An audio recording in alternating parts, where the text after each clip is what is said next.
the time of his life. Good, isn't it? It's also the courts. The language has made me furious. These two men here, Matloob, 42, and Mohammed Sadiq, 40, were found guilty of sexual intercourse with a 12-year-old.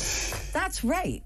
Oh, yeah, well, I mean... They can't consent at 12. And all the way through this, there's rape and there's sexual intercourse, and that's the police. A lot of people, I've got some sympathy with this, they keep berating us, saying you shouldn't call them grooming gangs, call them raping gangs. They're rape gangs. That's what they are. It's disgusting. Yep. Stick with Petrie. She'll take you through to 1 a.m. You've been an amazing audience. I'll be back tomorrow at 7 p.m. Yeah, better be there.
Across the UK, on DAB+, on YouTube, on the app, on your mobile, the home of common sense.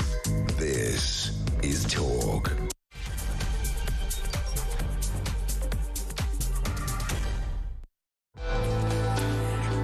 Hello there. It is good to have your company. It's Petrie here with you through until 1 o'clock. And coming up at midnight, it is what everybody's talking about at the moment. And I want to continue that conversation with you at midnight. And that is about these rape gangs that are all over the country. It's not just up north this has been happening. And through going through court reports and things like that, it has been discovered that as many as 50 towns were part of this, and we don't know how many still are part of this abuse of young women and girls.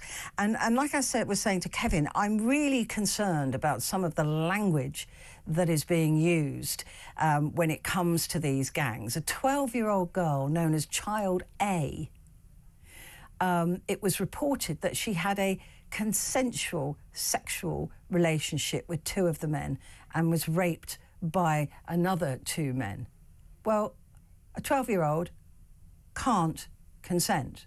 Even if they say yes, they are not allowed to say yes. They cannot consent. So why is some of this, like, the language has got to change around the abuse of women and girls? It is absolutely horrifying to me that you would say that a 12-year-old girl had consensual sex with a 40-year-old man. I just do not understand why that isn't rape. I don't get it.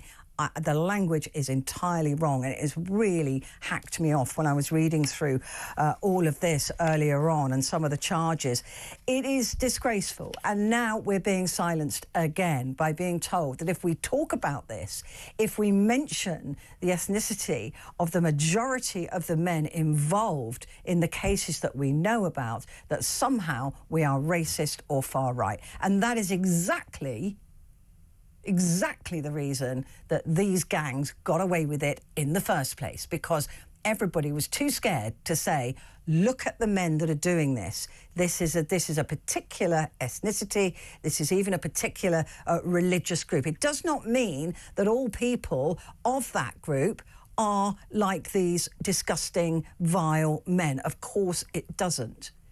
But the fear around mentioning that, and much of the Professor Jay's report, which I've been poring through, says a lot of police officers did not at any point remark on the perpetrators of these crimes, on who they were, what ethnicity, nothing like that. So it is impossible to say what if everybody was of that time. We need to know this information. We need to understand this.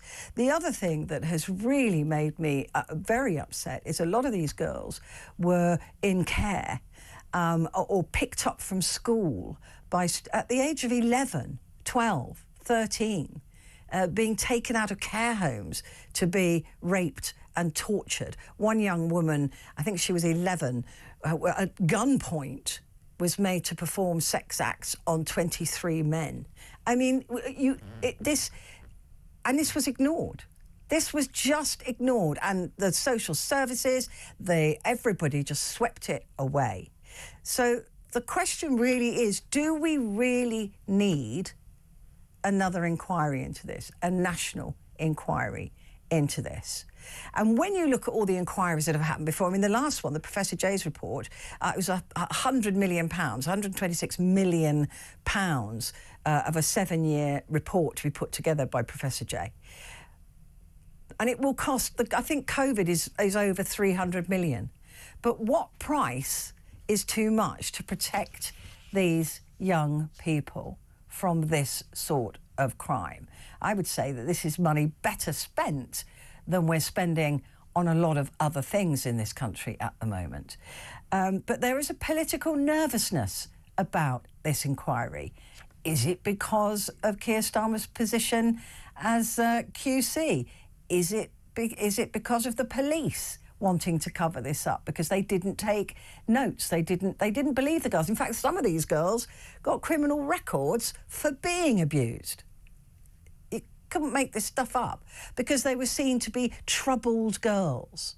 And they even reported to the police, 12-year-olds, saying, I was made to have sex with this 40-year-old in the back of his car, and the men were let go. And the reason they were let go is because the men were saying, oh no, I'm going to use this word, although it's a horrible word, she was a slag. A 12-year-old girl. She'd do that with anyone. Please let them go. I don't have the words. Genuinely. Anyway, we're going to be talking about this at midnight. I do have an embargoed story which I will release to you at 10:30.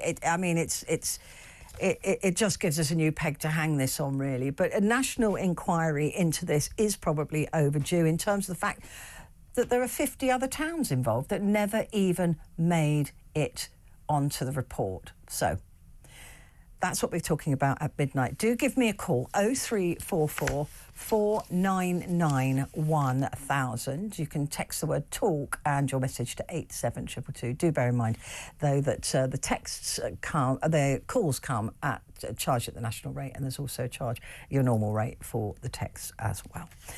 So that's coming up at midnight. Between 11 and 12, we have the fabulous John Boothman, political correspondent at the Sunday Times in Scotland. He's going to be going through the front pages for us.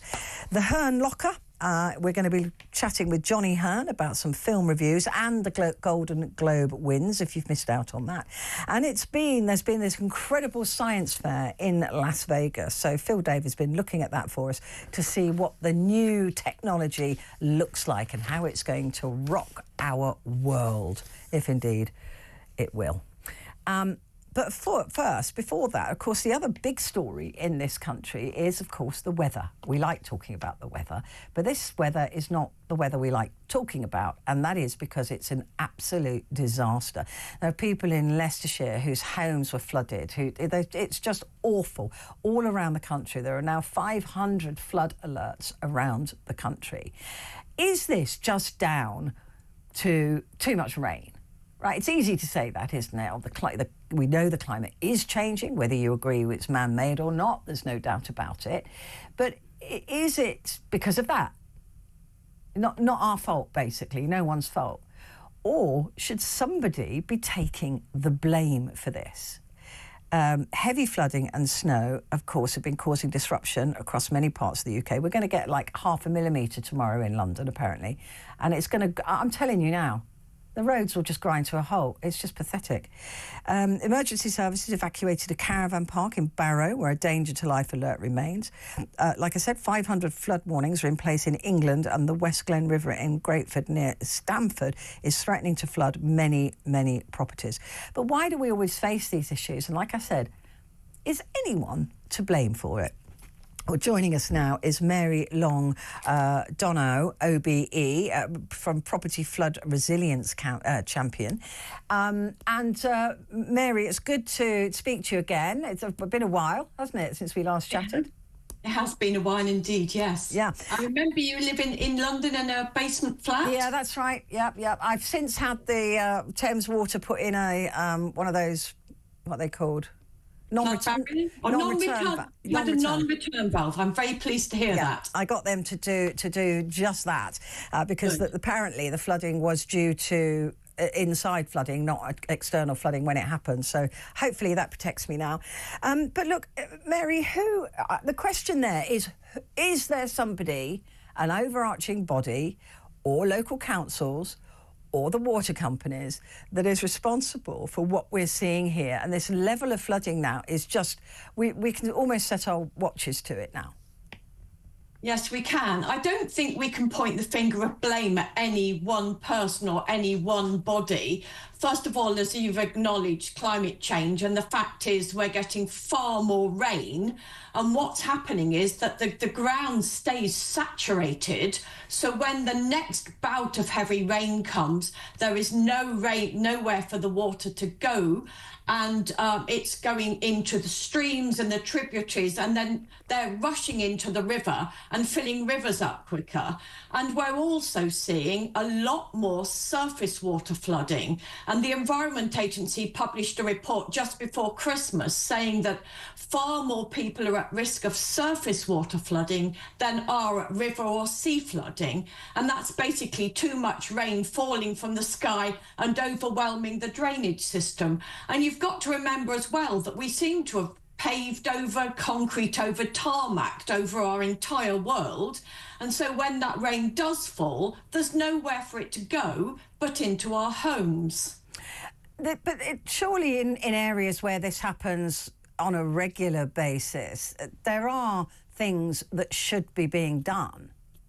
Well, first of all, sadly, the last few governments have made woeful investment in flood defences. The new government say they're going to invest $2.4 billion over the next 2 years to actually repair the flood defences we've got because they're in a woeful state. And they also plan to build new defences But we've got to remember that defences can't be built overnight. They take an awful time to build. I live not too far from Bewdley, and the flood defences there are taking quite a few years to get to a working state.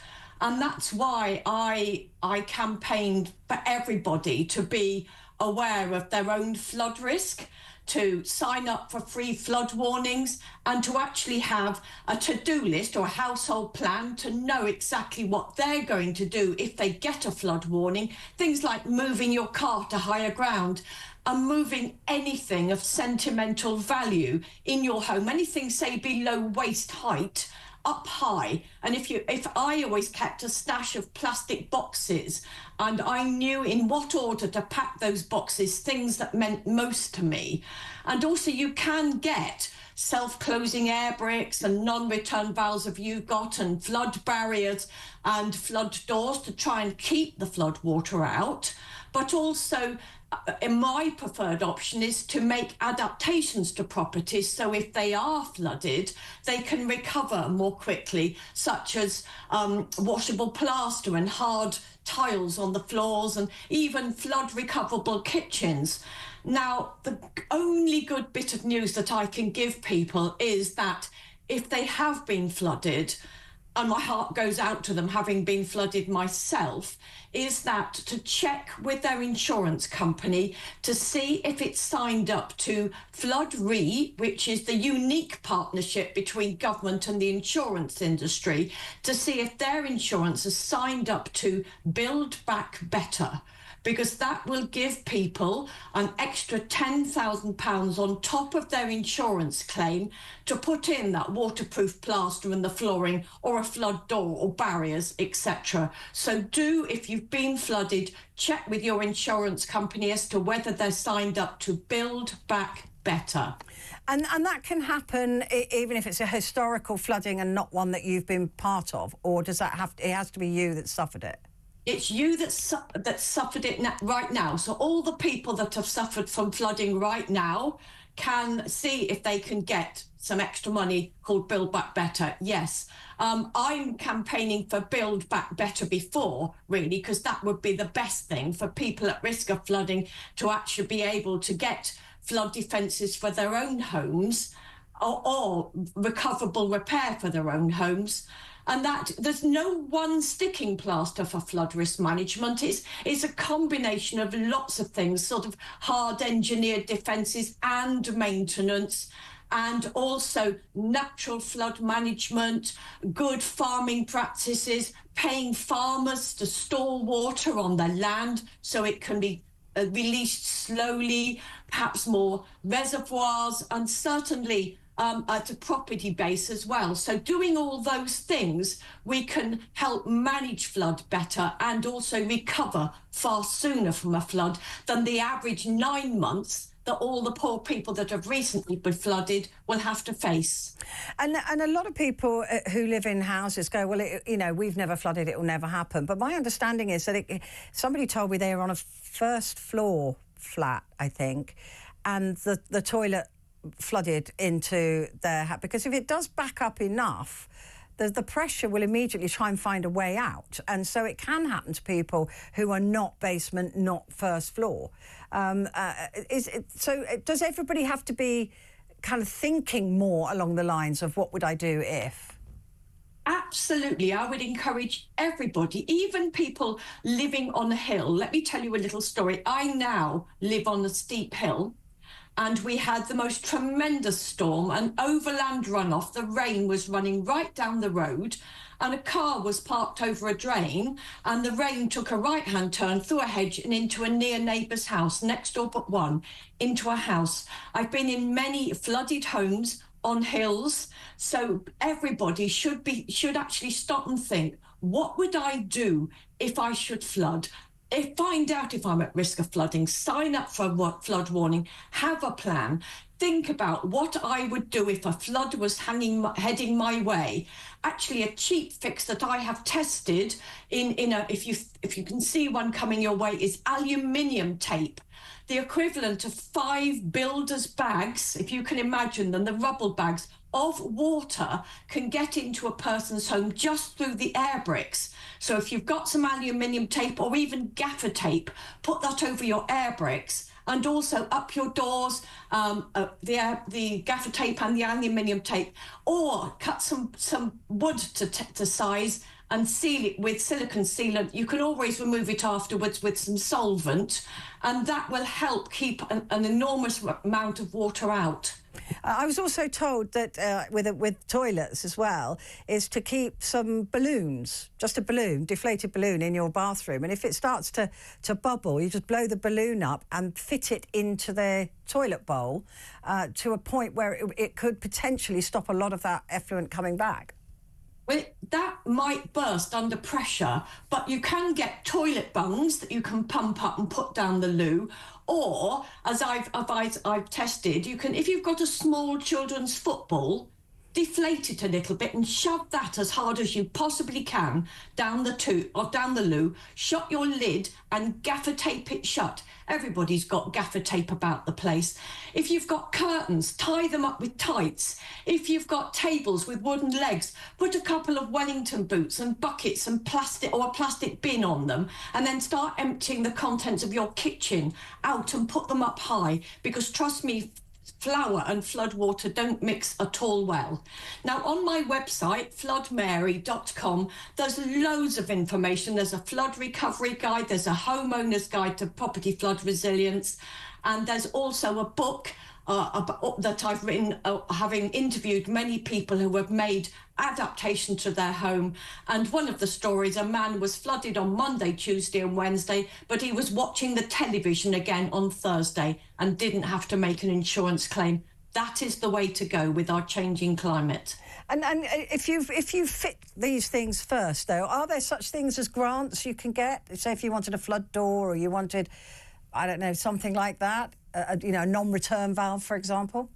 Well, if there is a wide-scale flood, government do release. They just have a trigger point. The last government certainly did. I don't know about this one. Grants for people. First of all, an initial cash payment to help them with the hardship. But then the previous government gave up to £5,000 grant to enable to do that. You have to have a survey first. Some of the money has to come out for the survey, but the survey will give you a prescription, really, of what the bespoke products that will be suitable for your home, and you can take that from there, take their advice and install them. I mean, it's interesting how Barry has just contacted me and said councils are not clearing drains, so surface water collects more. Well, first of all, I have worked quite closely in partnership with local authorities when I travel around the country with my floodmobile. And the funding that the government, the local authorities now get to actually clean the drains mean that they have a schedule of the whole county. One county that I was in had 4 highways cleansing vehicles for the whole county, and they had to have a timetable, so each drain was cleaned out yearly and hotspots were cleaned out more regularly. So really, we need to revisit the whole thing as to how floods are managed, because they are one of the biggest disasters that this country can face. It can bring the country to its knees, and unless we invest significant money in managing flood risk, including giving extra money to councils so they can employ more staff, quite often it's one man and his dog running the flood risk management team at a council. So we need more staff, more money for highways, more money to cope with the railways as they're forever getting flooding. We need to really address this very seriously. I know the government have now got a flood resilience task force and they're addressing it. I'd very much like to be invited onto that task force, but they don't tend to invite one-woman armies. But I really, having worked with communities at risk of flooding, I have a lot of valuable knowledge that I can share with them. Yeah, I know you do, Mary. You're an absolute a storm yourself, I tell you. I mean, you're the person I'd want on my inquiry, I tell you. Mary, it's been brilliant to talk to you again. Thank you very much indeed. Give us that website one more time. It's floodmary.com. brilliant. And I can tell from personal experience, I have looked at that. It is absolutely brilliant. So if you're worried about any floods, floodmary.com give you loads of advice. I've taken loads of advice and I've got things done to my place. So Mary Long, Dono, OBE, Property Flood Resilience Champion. Time for a break. Back in a sec.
Across the UK, on DAB+, on YouTube, on the app, on your mobile, the home of common sense. This is Talk. Hi there, it's Petrie here with you until 1 o'clock. And of course, at midnight, we have the phone in. It's a full hour for you to be able to talk back, for you to be able to have your say. And I think there are a lot of people who want to talk about this, and that is the resurrection, really, of this story about the grooming or rape gangs that were operating and possibly still are operating in this country. There's thought to be tens of thousands, listen to that, tens of thousands of victims of this trafficking of little girls, young girls, and these disgusting, sickening crimes. But because of sensitivities, because of worry about upsetting the apple cart, many of these gangs have not been brought to justice. Many of them could still be operating. We don't know. The chances are they probably are, because disgusting people like this don't stop unless they are stopped. But it may surprise you to learn that even those that are caught, and even those that do face prosecution and jail, are already out. 5 of the 6 members of one of the most depraved Rotherham grooming gangs have been released, or who have parole hearings coming up. Just 7 years after the gang was put behind bars for sexually abusing girls they plied with alcohol and cannabis in 2017 in Rotherham, South Yorkshire, most of the men are free or have imminent parole hearings.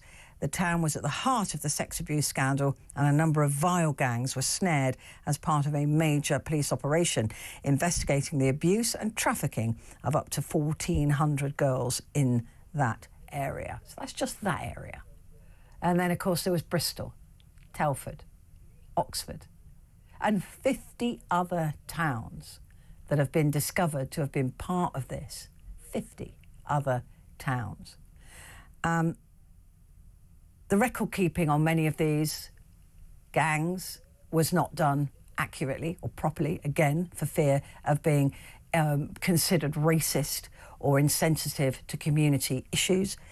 So there are a lot of unknowns.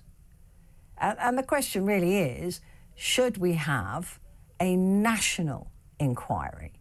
Because the reports that have been done seem to only have concentrated, really, on a handful of the towns that were responsible for this kind of disgusting behaviour. But we don't know much about the others. And this is, again, because the reporting, the keeping of the reports was just so woefully badly done. The ethnicities of the perpetrators were never written down, never taken. So we can't be sure. We can't be sure. But certainly in Rotherham and the other towns that were part of this report, 7 of them, they were overwhelmingly British men of Pakistani origin. So why are they out? And what about the language that's being used to describe some of their most disgusting acts? That a 12-year-old girl, child A, consented to a sexual relationship with a 42-year-old and a 40-year-old. Consented. There's no such thing as consent from a 12-year-old. There isn't. Even if she wanted to consent, she can't. It's against the law. She cannot. She does not have the capacity to consent. So why am I reading in some of these reports these words being used? That a 12-year-old had a sexual relationship. It's not a sexual relationship, it's rape. There's no other word for it. It cannot be consented to. These two here, Matloob, 42, and Mohammed Sadiq, were both found guilty of sexual intercourse with a girl under 13. Another one admitted having sexual intercourse with a girl under 13. That's not sexual intercourse. It's not. It's rape. I don't understand why that's even on the charge sheet. So a lot of the language in this needs to be changed. It has to be changed. We have to make sure that women and girls are protected from this misogynistic language. And this is misogynistic language. This is a man, a 40-year-old man saying, no, she consented. And then going, well, OK, then. She's a bit rough. She's 12. 12 years old. That's what we're going to be talking about at midnight. 0344 499 1000. Text the word talk and your message to 87222.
the UK.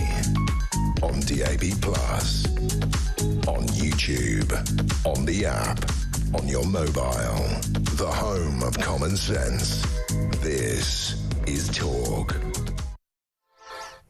Hi there, and it's Petrie here with you. And just to let you know that embargoed story, Conservatives are to force a vote on the national inquiry into child rape gangs. That's tomorrow. The Conservatives will force a vote in Parliament. Now, they've put forward a reasoned amendment to Labour's Children, Wellbeing and Schools Bill to give MPs the opportunity to do the right thing and vote in support of a full national inquiry. It's an amendment which, if selected, will be debated as part of the bill's second reading tomorrow. Now, Lindsay Hoyle, the Speaker of the House, has to approve this. So that's really what's happening. So that's also part of the question is, do we need this national inquiry? And the more that Labour says, no, we don't, the more I think we probably do. So that's the story. So the Conservatives will force a vote in Parliament on holding an inquiry into the child rape gangs scandal. We'll talk more about that a little bit later on. But first of all, let's head to Phil Dave, and who's a broadcaster. And you've been looking in Las Vegas for us. Yes, sadly, it only goes as far as looking in Las Vegas, not actually having gone to Las Vegas, you understand. But it's a nice thought. I am actually a disgrace to my species, and my course of my species being geek. Because the truth is that I simply have yet to justify spending the money on going to Las Vegas to the Consumer Electronics Show, which, of course, is the CES 2025. That is the big place, right? This is where all these new things are announced. It's where all the gadgets go. Yeah. It's at the start of every year, as regular as clock. But I know I do need to. I really do need to. But I can't explain it. To me, Las Vegas, if anyone has not been, is a bit of an adult's playground, and the thought of going there for what would ultimately be work for me, it just doesn't seem right. Oh, it's such a cool place, Las Vegas. Only for a couple of days, any more than that. Oh yes, no, I don't need. I was there the last time I was there was 4 days, and that was more than enough. Yeah, that absolutely is the maximum. Anyway, let's have a look and see. I digress. What CES in Vegas? What have they got for us? I mean, I heard something about a spoon that makes you think you're eating a salty meal. I heard about that. Yeah, so that actually, what that is that it's this has sort of been mooted for a while, but it was technology that sort of says that the actual tip of the spoon is flavoured. So what happens is when you're eating with the spoon, you'll get the taste of salt, and therefore you won't want to put salt on the food because, as far as you're concerned, it tastes already of the ingredient. Now, I have to say, I never really add salt to anything. I mean, unless I'm cooking to season something. But when it's just food that arrives at a table, you know how people start pouring on salt on top of it. I don't do anything like that anyway, so I actually consider myself quite lucky that I've never really been the type to add salt. But I can totally understand that when we need to really think of the health implications of what added salt can do to, well, basically to the arteries, the heart system, and all that, the blood system of the body, there is definitely something that needs to be done, and pretty quickly, to ensure that we do cut down on what is ultimately still the biggest killer, heart disease. Yeah. I mean, it's a brilliant idea. I like the sound of this. It's AI-powered beauty mirror. Is that going to take my wrinkles away? So my understanding of this is Samsung's micro LED beauty mirror, and it's AI powered, and it analyzes skin conditions and basically provides tailored beauty product recommendations. So you say, will it take away the wrinkles per se? But what it will actually do, first of all, you don't have any, and secondly, what it will actually do. Sorry, I missed my cue there. I'm so sorry. Anyway, it's been a long day. However, the truth is that you could argue it's a little bit of a selling gadget. I mean, ultimately, that's what smart speakers are as well. Smart speakers listen to some of your conversation and then tailor your recommendations of what to buy. So, it's all linked. And I guess you could argue the same thing for this. I can't help but think that it's going to be the beauty companies that spend the most amount of money for sponsorship are going to turn around and say, oh, well, maybe this would be a good recommendation for you because this is what you've got, this is what you need. Look, it's a nice idea, but how many, and I love gadgets, but how many years have humans been getting by with their own recommendations of facial treatments and stuff like that without the need of a mirror telling you. Yeah, I mean, it's all a bit, unless it's, you know, mirror, mirror on the wall, then I don't want to know, unless it's going to tell me I'm the fairest of them all. And that's what I was hoping But I suppose for, it is a classic example of how AI is being used to help one with self-care. So maybe it's not a terrible thing. Yeah, except, like you said, it's selling, isn't it? I quite like the sound of this, although some people have said, what's the point of it? But I really quite like the idea of this. Exactly. The LG transparent TV, and it genuinely is transparent, isn't it? And is it 4D as well? 3D, 4D? Can't remember. I believe that you can probably get some sort of 3G graphics out of it if you most televisions, so most new ones do anyway. But so, I mean, I'd imagine the 4D element comes from when you look right through it, it looks like it is, you know, four-dimensional. Yeah, okay. But even so, the thing with the see-through screen, which actually I think has been probably one of the most talked about gadgets from the CES this year, is, and it's not the first time it's been mooted either, actually, but this is sort of probably the first time it's properly been displayed at CES. I could be wrong, but I believe that it's the first time. 77-inch screen. And I suppose the reason why it has an appeal is because that when you turn it off, it just sort of blends in as part of the background. Whereas up until now, every single television that's ever been created, yes, there have been attempts, funnily enough, actually mainly by Samsung themselves, who, of course, we were talking about just now. This is LG, the Lucky Gold Star company. So that's, I suppose, that they're their closest rival. But Samsung have tried to make televisions disappear with what they call the frame. So when you turn it off, it looks like a picture that's just hung on the wall. Which is really clever. Yeah. Oh, no. I mean, I have to say, speaking as someone who actually possesses one, it is a very clever device. It is very clever. But the idea of the see-through one, let's be honest, it's not going to blend into the background. You'll still see an outline. You'll still see something there. But I guess I can see the appeal. But then unless you have a plain wall, well, where would you put it? You can't put it in front of wallpaper or anything. No, well, because that'll always come through the screen, won't it? Well, one would assume that certainly there'd be some sort of trace of it, even if it's not completely visible. Look, I have to say that having not actually tested it in my own home environment, I wouldn't be able to say with any certainty. But I mean, I can understand why people are quite keen to make televisions disappear. The only way I can truly see that happening is, have you seen some of these sci-fi films? They predict these hologram televisions. So a little bar that maybe just sort of sits on the counter. Yeah. And then when you turn it on, a sort of projected holographic screen pops up. And that, I think, would be quite impressive if they ever do manage to make that. Well, I tell you what, though, my son got for Christmas from his girlfriend just a projector, which is brilliant. Was it one of the small ones? Yeah, that just projects, they're really good. On a wall. And you've got Netflix and Amazon, you've got everything on there. No, I know exactly which one they mean. They are very, very clever. Good. And they're not very expensive. I'm going to get one. Yeah, no, in the grand scheme of things, for me, and actually, would get rid of the television. Well, do you know the other thing that's really good about them as well? And I have seen this is one of their sort of their USPs, apart from how compact they are and the fact you can shove them in a drawer and forget they exist, is when you actually have, let's say that some people obviously have a chronic back problem, they have to lie flat. Yeah, you can watch it on the ceiling. That's what I'm planning to do. In bed, just watch you can actually watch it on the ceiling. You can point it anywhere. So it's a very clever little device. Nothing to do with chronic back. That's chronic laziness. For me, but I will be lying there and watching it in my bedroom. I think that's Well, I got to be brilliant. honest, actually. I do have to wonder whether or not it's worth my while to think about it, because I suffer quite a lot with neck pain, so it might well be worth my while. There you go. And they're not that expensive either. So talk to me about the needle-free injection, because I think this is what everybody has been looking for. And I did actually look at the technology of this, and it's kind of brilliant. Yeah, so what I have to say that it's, to my mind, this is probably the most exciting thing to come out of CES this year, because my problem is that I am chronically needle phobic.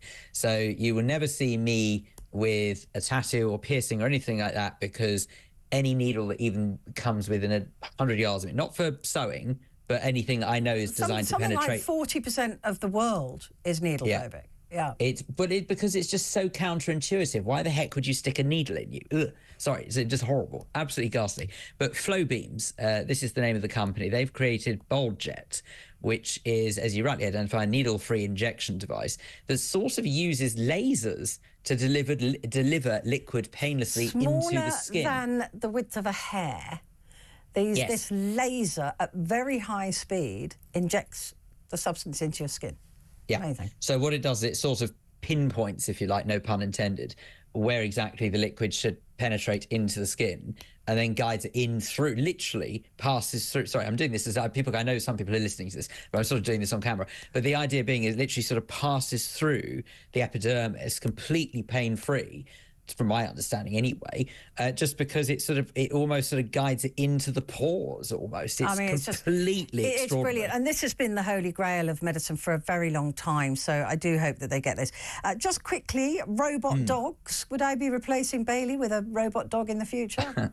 Never. Never. But I have to say that I do quite like the idea of it, because Hengbot Cyrus, robot dog, they have said that the robot dogs themselves just offer a nice little alternative for maybe emotional interaction with individuals who perhaps maybe are not able to care for pets for one reason or another. It may be that they have allergies. It may be that, I don't know, maybe that they have some sort of health condition which means it's not so easy for them. Actually, of a cost, dog. of course, absolutely. Well, I mean, I don't think for a second this is going to be cheap, you understand. But yes, I hear what you're saying. Certainly the ongoing costs of a dog, certainly. And it's just a nice little sort of way of making ultimately a robotic device a bit more realistic to those who perhaps like the idea of having a pet but for whatever reason can't have it. And I just think it's a nice little thing. I would like one of those. And very quickly, a smart pet collar.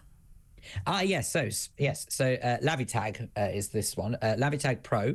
It's by a company called Persongs, and their smart pet collar, which is provided to it provides valuable insights into the pet's health and the behavior, which is all driven through AI tracking. And the gadgets, what it does is it will it monitors your pet in real time and then uses AI to analyze your pet's, if you like, status, for want of a better term. And can, I suppose it can also help governing at the moment with is really difficult. It can also help with trying to make sure that your pet lives for all intents and purposes, its best life, I guess. I think my pet is living his best life, to be perfectly honest. Bailey's certainly living his best life. Rufus is doing a good job as well. Yeah, Rufus is very pampered. Phil, thank you. That was brilliant. Thank you for that. Phil Dave, broadcaster. He and I do share a language and geek, because I love all this stuff as well. Quick break. Back to Talk Movies in a second.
Across the UK on DAB+, on YouTube, on the app, on your mobile.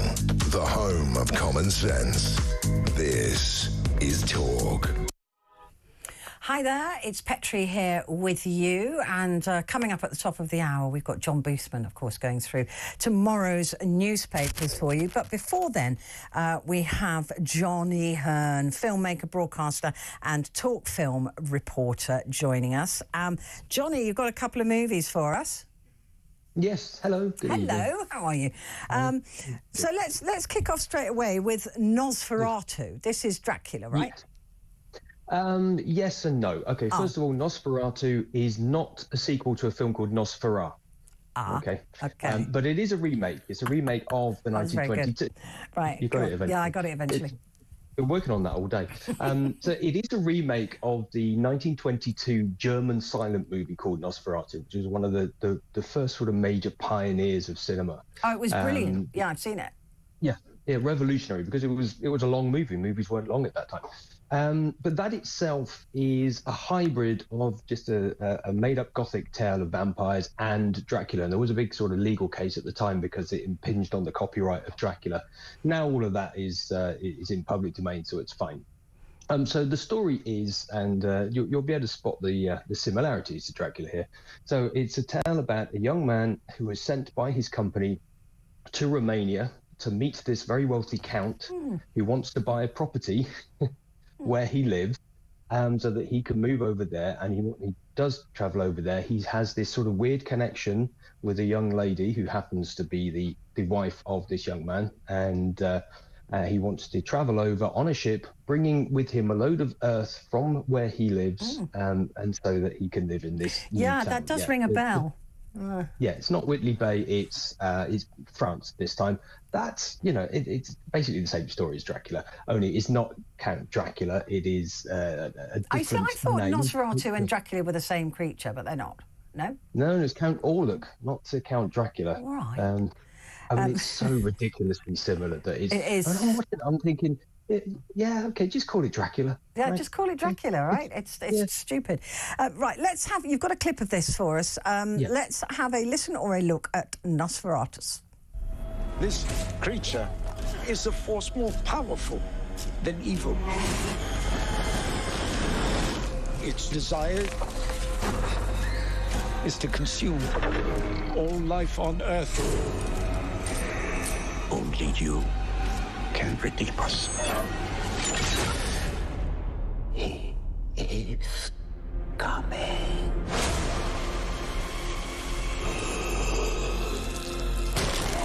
There is a devil in this world, and I have met him. But you could never please me as he could.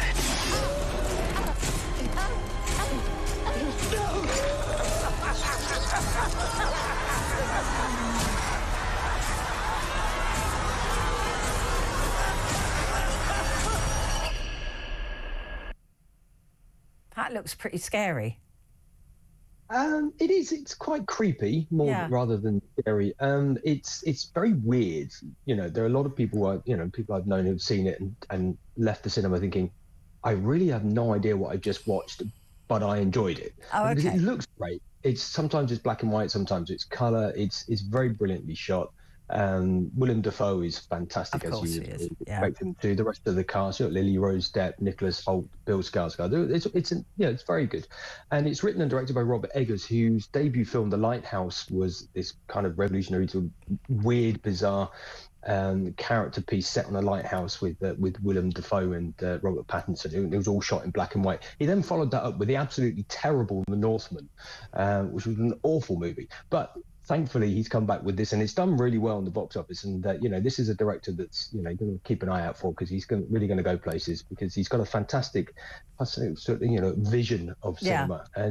Visually it looks great. It's totally bonkers, but it's fantastic. Okay, let's look at Nickel Boys. This is also shot in an interesting way. Yeah, so Nickel Boys is based on the Pulitzer Prize-winning novel, and it centres around two young African-American boys, young men, who are convicted of a crime which they may or may not have committed, and are sent to this school to reform children, teenagers, but it's a bit like a sort of a borstal, but they're treated really badly, and they're kept there until they can achieve a certain level of good behavior, which is almost impossible to achieve. So basically they're going to be there for many, many years. And during their time there, they have this great friendship, which then lasts beyond their time there, and they help each other get through. If I'm boring you, then I'm sorry, but I was bored watching this film. Oh no! Right? It's a nice idea. It's just tedious. Yeah, I mean, look, I was glazing over a little bit there. Let's have a listen or a look at Nickel Boys. Think back on it. It's a long time ago. Hello. Where'd you come from? My mother's watch. A deck of marked cards. My big toenail. That's all you got? Really got nothing left to lose. You don't remember? Remember what? You really don't remember. Who's about to fall? You about to fall, yeah? Turner! This isn't the fight! We have to be like knights. Checkmate.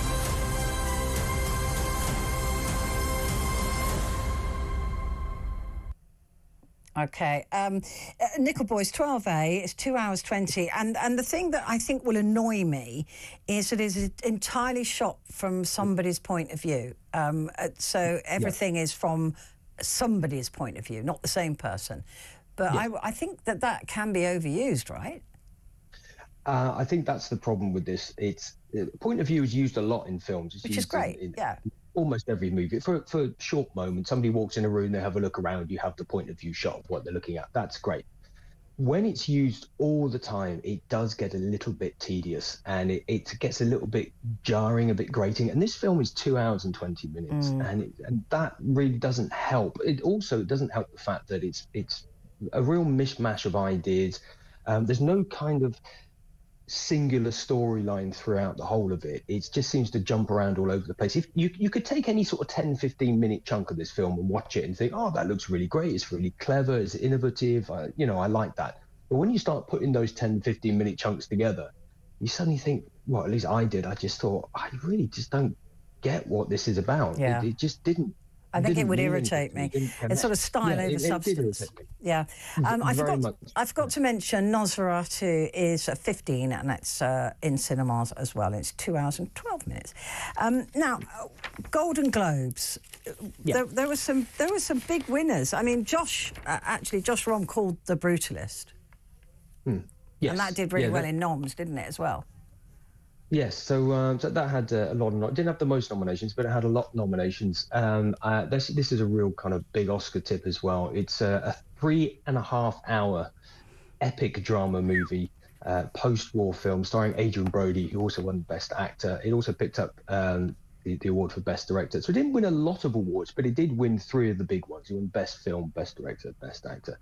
I haven't seen it yet. I'm really looking forward to it. I don't mind a long movie as long as it's interesting. Yeah, and it's Adrian Brody, who is a method actor, isn't he? Yeah, they're fantastic. Yeah, fantastic actor.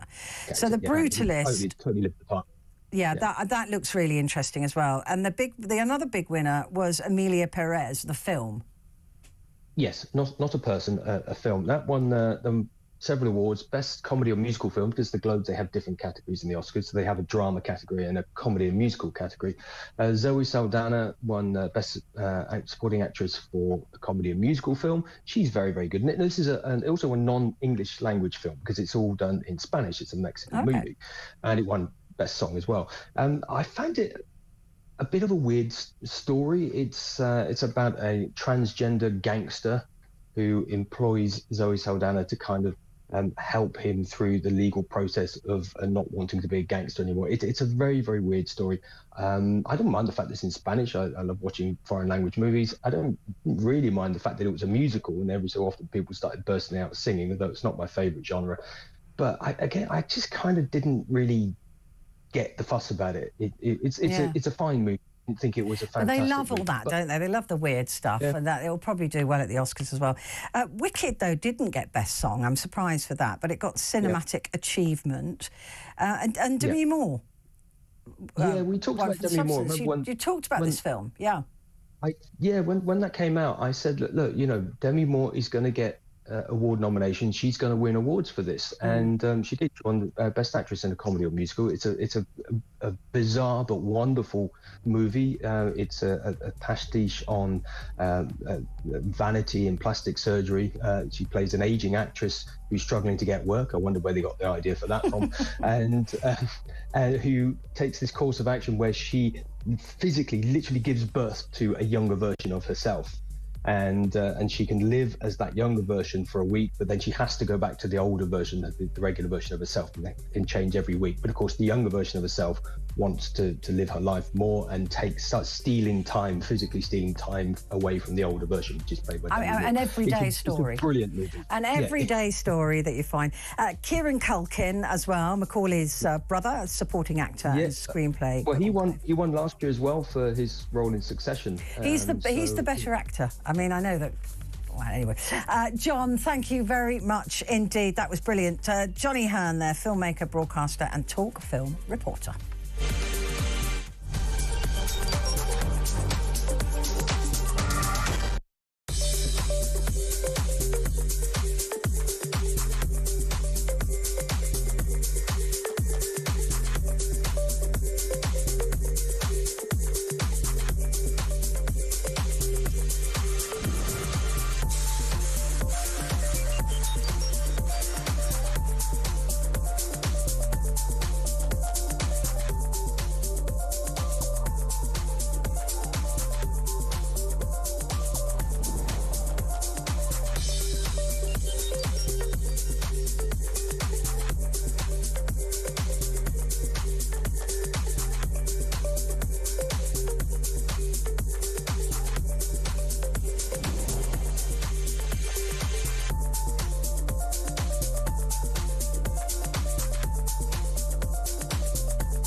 Across the UK, on DAB+, on YouTube, on the app, on your mobile, the home of common sense. This is Talk.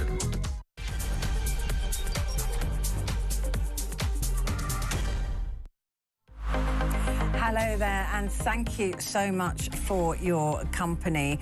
And for the next hour, joining us, I'm delighted to say, is John Boosman, political correspondent at the Sunday Times in Scotland. John, a very warm welcome to you, as ever. How you doing? I'm a bit hoarse today. I'm worried I'm coming down with something. You're a little horse. That means you're a pony. Well, it could be, yeah. Listen, you're still going to have to talk for the next hour. Just at 10:30, I revealed this embargoed story. Embargoes these days confuse me because there's literally no reason for it to have been embargoed, and I think I knew this before anyway. But the Conservatives will force a vote in Parliament on Wednesday into the child rape gangs scandal. Now they've put forward a reasoned amendment amendment. This is because Labour have this wellbeing and schools bill, so they've wedged it into that. Really, it's not. They've bolted it onto it, if you like, as an opportunity. And they've said that it will give MPs the opportunity to do the right thing and vote in support of a national inquiry. Now, we've already been told that anybody who wants this national inquiry, MPs who want this national inquiry, it was clarified by somebody from Number 10, are jumping on a far-right bandwagon. Now, Lindsay Hoyle has got to approve this. He's got to make time for this amendment to go forward during this second reading. But what do you think the outcome will be? I mean, Lindsay Hoyle has almost got to allow this, right? I think Lindsay Hoyle could possibly allow it. I mean, I'm not quite, up to speed about why he wouldn't want to allow it. I have to say, I do find all of this terribly peculiar. I listened very carefully to Alexis Jay this morning, the woman, Scotswoman, who carried out a national review, a national inquiry into all of this. It found, published, I think, 20 recommendations in 2022. And then the Conservatives, the same Conservatives who are now demanding a national public inquiry, didn't implement most of the recommendations. I listened carefully to her this morning. She said there's been lots of inquiries, lots of discussions, lots of debates. 60 or 70, I think. Yep. This is something that Andrew Norfolk, and there's a story in the Times about that, their chief investigative reporter of the Times, revealed in 2011. And here we are in 2024. We've had that big inquiry. The Tories didn't do very much about it. 25 now, John. 25, that's right, yeah. Sorry. Alexis Jay reported in 2022, and yet they didn't do anything about the recommendations. Now, she says there's no need for another public inquiry. Alexis Jay says that. What is needed now is some action on the recommendations, right? Legislation like on the stuff that Yvette Cooper was talking about a duty to report round about this, that it would be a criminal offence not to report child abuse, and a whole series of other measures she set out in her report. I see Andrew Norfolk himself, that reporter that I talked about, is in the Times. He is praising Alexis Jay for her work. He says Keir Starmer played a positive role round about this by introducing new rules which made prosecutions easier round about this stuff. He criticises Elon Musk for his criticism on the mainstream media of it. He does say some research is still necessary, research to actually get to the root causes of how these grooming gangs were allowed to flourish. But, does anybody know a public inquiry that lasts any more than, 5 years? 5 years, probably 300, 400 million pounds.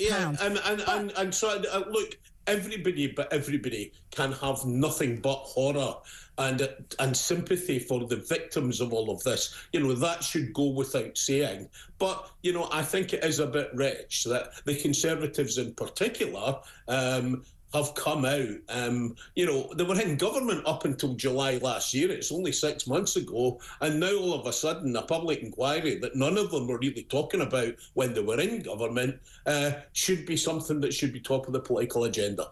Yeah, I mean, I do get that. I mean, politics, it was a tragedy as ever that the victims of this are just being played in political pawns in this. But there is an issue with the Jay report. And she even highlighted this herself. And she said, look, because the police didn't write the right notes, they didn't take any details, we don't know, we know what we know, but we don't know what the other gangs, what their makeup was, a particular type, men, what their ages were, ethnicity, if that matters, if that counts for anything, all of these things, because it was never taken down by the police. And in some cases, you've had councils and the police marking their own homework, and that never goes well. You've got, I mean, this is what Jess Phillips, I really admire her. She's certainly somebody who's spoken out for domestic abuse victims and women and girls over the years of her work. But she did allow, she refused a Home Office study into, I think it was Oldham, and said that they should do it themselves. Now, I don't trust people to mark their own homework, because I know if I mark my own homework, I'd get an A star every time. So I think that, you know, looking at the idea of a national public inquiry, there would be nowhere for these people to hide. And I think at the moment there are people who are guilty and complicit in this who are able to hide. Look, I think I couldn't disagree with a single word that you've said on that. My point, I think, would be, I think there is other work to be done. And as I say, Andrew Norfolk himself recognises that in an article in the Times for tomorrow morning. My point is, I don't think, right, that we're in a place at the moment where we should have a national public inquiry. I'd rather see a position at this very moment in time where we got on with some action about stopping this kind of thing ever happening again in this country. Can we not do both at the same time? I mean, why is this an either-or situation? There are very simple things to be implemented, one of which that Yvette Cooper mentioned today in the Commons, and that is to make it illegal not to report, right? It is already, you already have to report in reporting agencies, but now it's going to be a criminal, in some cases a criminal offence, not in all, I don't know why, to not report this kind of abuse. That can be implemented now without interfering with a public national inquiry, which, by the way, will look into the 50 other towns that were not talked about in the J report. Surely, John, there is... I'm with you on inquiries. I think they're far too long. They cost far too much money. But I don't see why this is either or. Again, look, I think that's something that could be debated. If it is going to be debated, I think it should be debated in a reasonable way, without some of the hyperbole we've seen round about this, without some of the complete madness, actually, that we've seen. People like Jess Phillips being called somebody who... you know, somebody who the words genocidal rape were used by Elon Musk. I think some of the language round about this has been absolutely appalling. Jess Phillips herself has basically acknowledged tonight that it's put her in danger. And I just don't think that's acceptable, particularly coming from people who really care little about some of these issues and haven't spent enough time on many of them at all. Yeah. Look, a lot of people as well are saying, well, if they don't want this inquiry, does that mean that they are trying to protect Keir Starmer, Jess Phillips and the like? You know, why not shine a light on it? Why not have a public inquiry if you've got nothing to hide? And in a sense, politically, that's what it looks like. Well, I don't think I'm particularly buying into that. I think that, you know, as I said earlier, Andrew Norfolk, the guy who investigated this, he pointed out that Starmer had a positive role in this. He had met Starmer when Starmer was at the DPP. Starmer introduced new rules that made prosecutions easier, right? He praised Alexis Jay for all the work she did round about Rotherham and other work.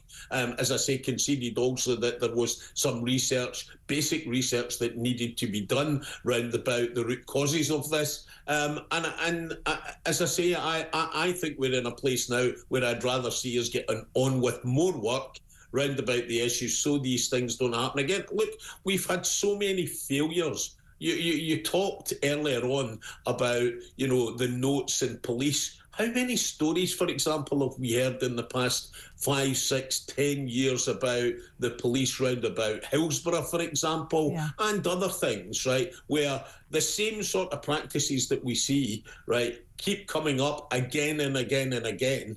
I don't know that, you know, having a public inquiry is going to sort that. I don't want to wait another 7 years, right? And I do buy in a bit to the argument that a public inquiry could hinder some of the actions that people might want to take at the moment. The other thing is of course, Keir Starmer is being...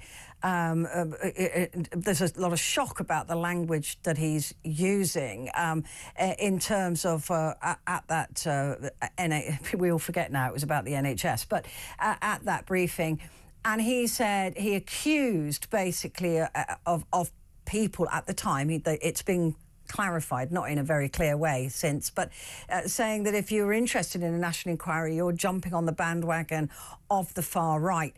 It's language like that, John, that created a space for these gangs of rapists and torturers to be able to act with impunity, because they were so scared of upsetting a certain community or being called racist that nothing was done. I think we can take that as read.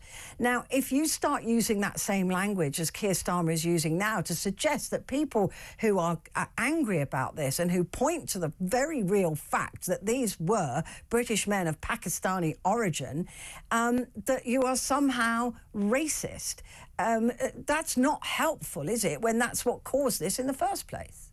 I think you're right to say it's not helpful. I would say, though, there is no doubt whatsoever there are still elements of the far right about this and around it.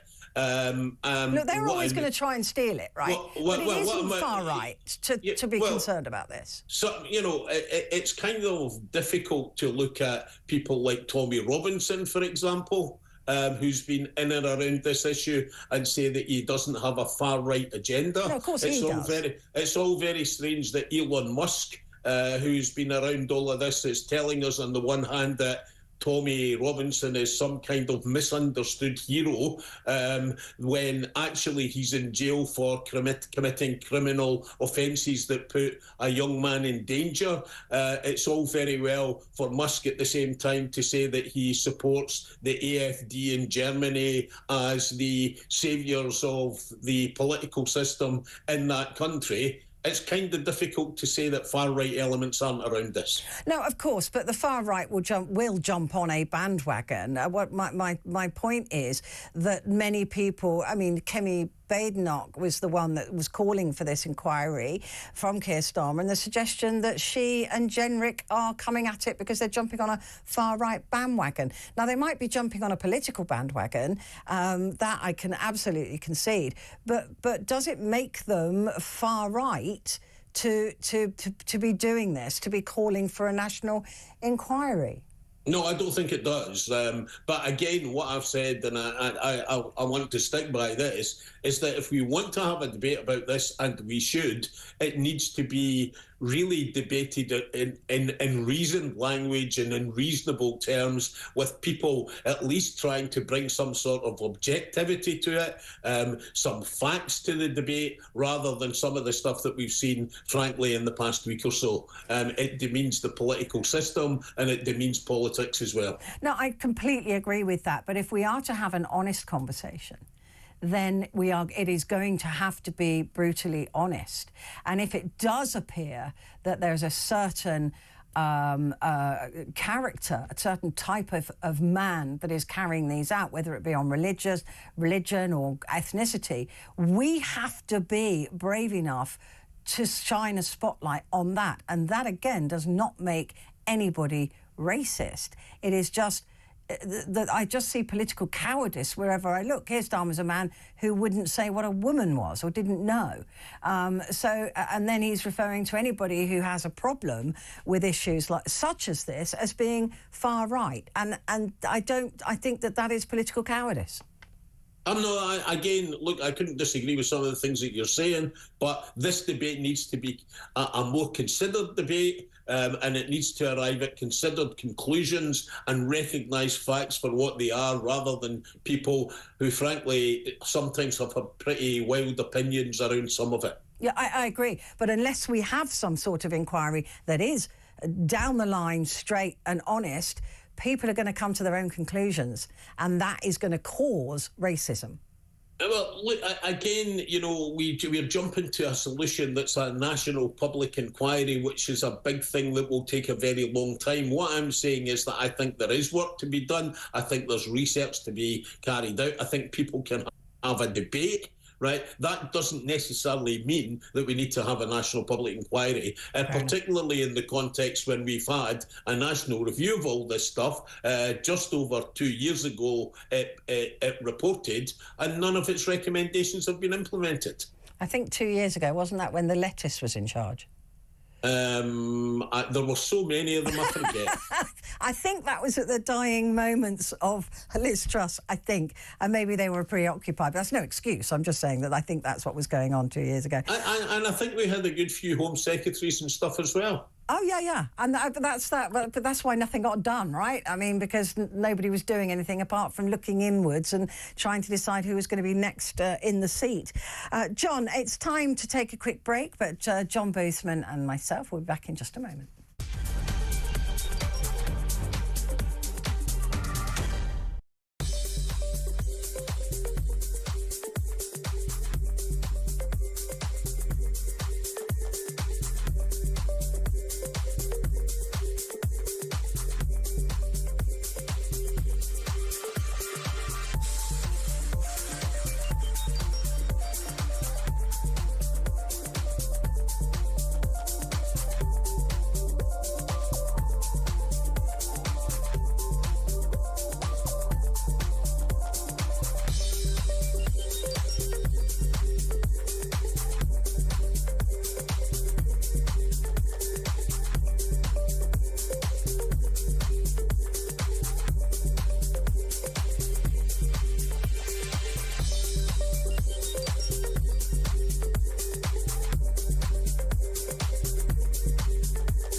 Across the UK, on DAB+, on YouTube, on the app, on your mobile, the home of common sense. This is Talk. Hi there, it's good to have your company, and with me is John Boothman, political correspondent at the Sunday Times in Scotland. John, should we have a look at the front page of the Times for Wednesday, your sister paper? Lovely photograph there of mountains with snow on them, Scottish mountains on the borders, Eldon Hills. Do you know Eldon Hills? Yeah, no, about an hour away from me, Eildon Hills and the borders. It's absolutely Sir Walter Scott country. It's stunning, absolutely stunning. But let's first of all address this, though. Patients to face 2-day waits. They're saying a 50-hour wait to see somebody in A&E. Now, the point I'd like to make here is if you can wait 50 hours, it's probably not an emergency. I think that's what the hospitals are saying. You know, yeah. I think I read in that article 9 hospitals in 5 trusts have declared critical incidents. You know, we've got a problem in lots of places with the ambulance service. I, again, was interested. I saw, I'd never come across this term before until last week, that there's a quademic of viruses around. I think flu, COVID, norovirus, and RSV, which is real. These are the things that are causing problems. I think I read 5,000 beds across England being taken up by people with flu. And part of the difficulty, I think, and we'll come to this bit later on in this cycle, is that once a lot of people are in hospital because of delayed discharge and stuff, some of them might never come out, causing even greater problems for the health service as we go along. So we are where we are, and I despite the injection of cash that's just gone into the health service from the Chancellor of the Exchequer, and all the announcements made by Wes Streeting and Keir Starmer over the past few days in terms of improving the service, it's going to take a long time if this can be turned round. But there we get into yet another debate about how the population's getting older, and as the population gets older, you're ill even more than you were in the past, and maybe you end up in hospital. Yeah, I wonder, with these numbers of people that are turning up, I wonder how many of them are pensioners. That would be an interesting breakdown to see if the fact that they can't put their heating on is making them sicker. And of course, what can they do but go to A&E? So it'd be interesting to see a breakdown of those numbers. But a 50-hour wait tells me it's neither an immediate accident or you haven't got an axe in your head, right? Or have lopped off a foot. It's people turning up to an accident and emergency without either of those two things being applicable. I think you might be right, but the other thing that we need to remember, and it's a story that runs in parallel with this, and again a story in a lot of the papers tonight, is about the weather. All over, between where you are in London and where I am in Scotland, that whole bit of central England has been absolutely devastated by floods.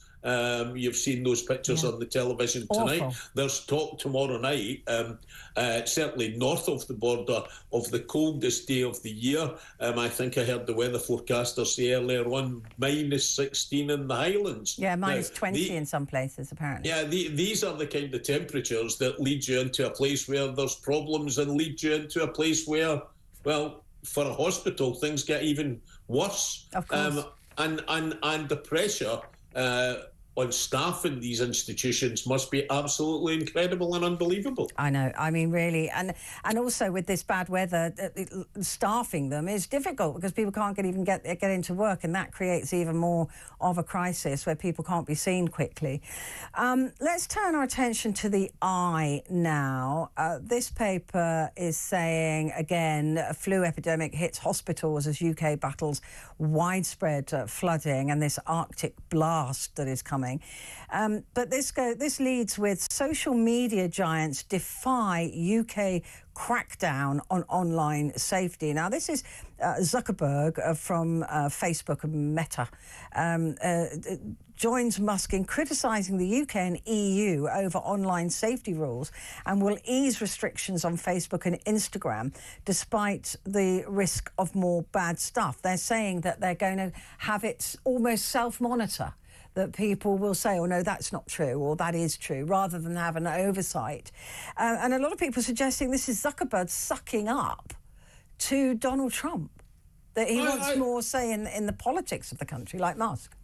I think that's probably... I wonder whether Zuckerberg would recognise that himself. A lot of the things that appear to be happening at the moment, not just in this space, but in the political space round about the whole planet, is waiting in preparation for Donald Trump. Yeah. And I think that's one of the reasons we've seen this move today. I have to say, I do find it slightly strange that, or maybe not so strange, that, all of these owners of these online giants, who are some of the richest people in the world, they're in a space where they don't really think that individual countries, no matter what their concerns are, should have the ability to regulate them. It's part of this global elitism, isn't it, that they own the world? Well, yeah, I mean, we were talking about Elon Musk there. He's involved in not just our current travel with electrical vehicles, but future travel in space. He wants to dabble in country. He was dabbling last year in Brazil. He's now dabbling in Germany. He's got some kind of animus against the UK. He wants to interfere in a whole load of countries' domestic politics, including his own. He's sidled up there in the United States next to Trump. I was laughing earlier. One of the stories around today is that his father has revealed that Elon Musk wants to buy Liverpool. Yeah. When I first read the story, I wondered whether it was the city, but thankfully I discovered it was just the football team. I mean, who knows these days, right? Because Trump is hell-bent. I was talking about this yesterday, and you know, I was almost tongue-in-cheek joking, but I saw Trump's speeches today talking about taking Greenland off Denmark. I mean, look, anything could happen now. He could buy Liverpool. Are you sure it's the football club? I'm sure the good people of Liverpool will have some concerns about this. No, the best comment that I saw from his father, whose name is Errol Musk, was that he said, what was it? People should just ignore him, which actually I thought was quite funny. It's a typical dad comment, isn't it? It was quite interesting. But yeah, you know, the other story, as I say, is that you said is around tonight is all this stuff about Donald Trump himself, and this, well, pretty incredible press conference he's had. Unbelievable. This evening. He wants to buy or take over Greenland because the United States needs it for its security, happens to have a lot of precious minerals underneath it. As far as I can tell, his son, Don Jr., is out there today. Yeah. Says that people think this is a great idea. Who are there. He wants to take over Panama. He thinks that they don't particularly need to take over Canada, but they can just economically dominate that. I mean, you know, this is a very strange planet that we are living on at the moment. And as I say, a lot of going back to the original point, a lot of the reaction that you see around the world, like the Zuckerberg thing, is really in preparation for Trump. Yeah. And it's a Trump this time that's kind of different from the last time. Way more powerful, right? I mean, like, properly more powerful. And he wants to rename, was it the Bay of Mexico as well? So the Gulf of Mexico is to become the Gulf of... I'm waiting them to come in and buy Scotland because, you know, I think that's probably helpful to the American security and stuff as well. Well, I was talking yesterday about Professor Anthony Glees talking about whether he would try and take the UK, you know, not just Scotland, but all of us. And that was almost tongue-in-cheek. But now today, after this wild press conference suggesting, we want Greenland, and we're not going to rule out military force. We're not going to rule out economic ruination for Denmark if they don't give us Greenland. I mean, we're talking about a nation state here. We're talking about a NATO country owning Greenland. This is the language of madness. And I literally, in the phone-in, was talking about this tongue-in-cheek. And now I see that there is no tongue-in-cheek with it's almost a retreat to the 19th century or something. I can't believe it. Right, where people can sit in a room and start shifting pieces round about a map. Yeah. And excuse me, the outrage we would all feel if Xi Jinping made a speech tomorrow and said that, you know, he was going to take over this country and that country, not ruling out military it's like Taiwan, isn't it, at the moment? Or saying they're going to take over Vietnam because Vietnam is now becoming a real threat to cheap labour to the Chinese manufacturing work. I mean, it's the language of madness, and yet he means it. He's going to take back the Panama Canal. That was sold to Panama for $1. And it was at the time, was it Carter? I think it was Carter. It was Carter, yeah. It was Carter, President Carter. He did that to stop people warring over it because there were lots of countries that wanted to fight over the Panama Canal. Yeah, so he gave it to them and said, look, just have it. Give us $1, and that will stop the war. And it did. And so now Trump is saying he's going to go and take it back by force if necessary. I saw a Canadian politician from Ontario on the television tonight suggesting that in return for anything Trump wanted to do, that perhaps they could take over Alaska and throw Minnesota in as well. Yeah. But it's a pretty crazy place. I suppose the other thing that's a big worry is he repeated his threat about the Middle East. Yeah. He said that unless the hostages are freed by the 20th of January, there will be all hell to pay. Yeah, all hell will break out. And he repeated that a few times through that. In fact, that was the last thing he said as he left the podium as well. Extraordinary times, like you said. I mean, I'm sick of saying extraordinary times, but they just keep getting more and more extraordinary. I tell you what the extraordinary time is now, though, John. It's time for a break. So John and myself, Petrie, will be back in just a moment.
Across the UK, on DAB+, on YouTube, on the app, on your mobile, the home of common sense. This is Talk. Hi there. It's good to have you with us, and by us I mean Petrie and indeed John Boothman. John, I saw this story on the way home of my last show, and I messaged my producer and I said, "You literally have to read this. You could not make it up." This is about the TikTok video that Labour posted. It was AI generated, but the party, it was all about how great Labour are doing, what they're doing. They were using animals as references to be, but the background song was about child sexual abuse. It was a rap. It was in Spanish, I believe, or Portuguese, and they hadn't translated it. And it was about the most violent attacks on young girls. I honestly was just like, if this wasn't true, you would just laugh at it. I mean, it's just unbelievably stupid. It has now been taken down, I think too late, because it's been shared so often now. But how they've apologised for launching a bizarre political promo on TikTok using a song full of lyrics advocating drugs and sexual violence against women and girls. We've just had a conversation about moderation and moderating what's on social media. And I think this just shows some of the value of actually checking things and checking things carefully before anybody goes out and does them. Oh, my God, it's unbelievable. I just, somebody's been making too much of an effort, I think, to get down among with the youth here or something. And thought this was all terribly fancy, and it's turned out to be a disaster and gone completely the other way. I mean, it literally is unbelievable. I mean, who is working for Keir Starmer, because I think they're a bunch of kids. They literally are children, and they don't understand that this... I mean, how damaging at a time when all of this child sexual abuse stuff is going on, to put out a TikTok video that is watched by millions of people, right, about a DJ. It's a song, it was Portuguese, has lines in Portuguese, telling a naughty young girl to... I can't even continue with that sentence, because you know, there's decency, and there isn't decency in this song. It is unfathomable to me. What is going on with the people working for Keir Starmer? Well, again, I don't think so. Look, you know, the way these things work, somebody would go off and think, here's a really, really good idea, but it shows to me the value of having adults in the room, people who are a bit more mature, people who can go and check what these things are. There are basic checks that anybody would make if you're making any television piece or anything you might be doing involving music or video or whatever. Everything has oversight. On this programme, if it's in a foreign language, I'm very lucky, my producer here speaks a few languages, but, you know, that would go through a translator. I don't care what it was, it would go through a translator. Everything has oversight. Every clip that is played, I've seen it before it's gone out. There's a process here. The vision mixer does it, the producer does it, I do it. I can't, and that... I just don't understand. I'm really confused as to how this even got narrowcast or broadcast, whatever you call it. Look, I'm not confused. These things, I've seen these things happen before. In fact, some of these things happen just all too often. But for a political party to get itself into this place is not really very good. But, you know, there's been a lot of not very good things happen with the Labour Party in the past few months anyway. Get an adult in the room. Goodness sake. You know, take their toys off them, those kids that are running all this, and get an adult in there. That's what I'd say. Anyway, that's the front page of the Metro for Wednesday. The Mirror, Predator's Paradise. This is another scandal, this time involving the fast food chain McDonald's. More than 700 current and ex-McDonald's staff are suing the firm over allegations that bosses sexually abused them as teenagers. Now, isn't there a problem? Isn't that McDonald's is a franchise, though, isn't it? It's not one company.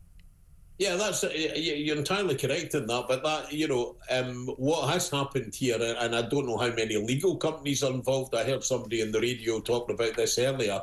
Is that 700 people from all around the country, as is the case in other stories we've talked about tonight. This is a lot of this sort of behaviour is targeted on young women in their teens, many of them just doing casual shifts in McDonald's, and it's something that appears to have been happening all across the whole country, you know, not just in isolated places, hence there's 700 people involved in complaining about it.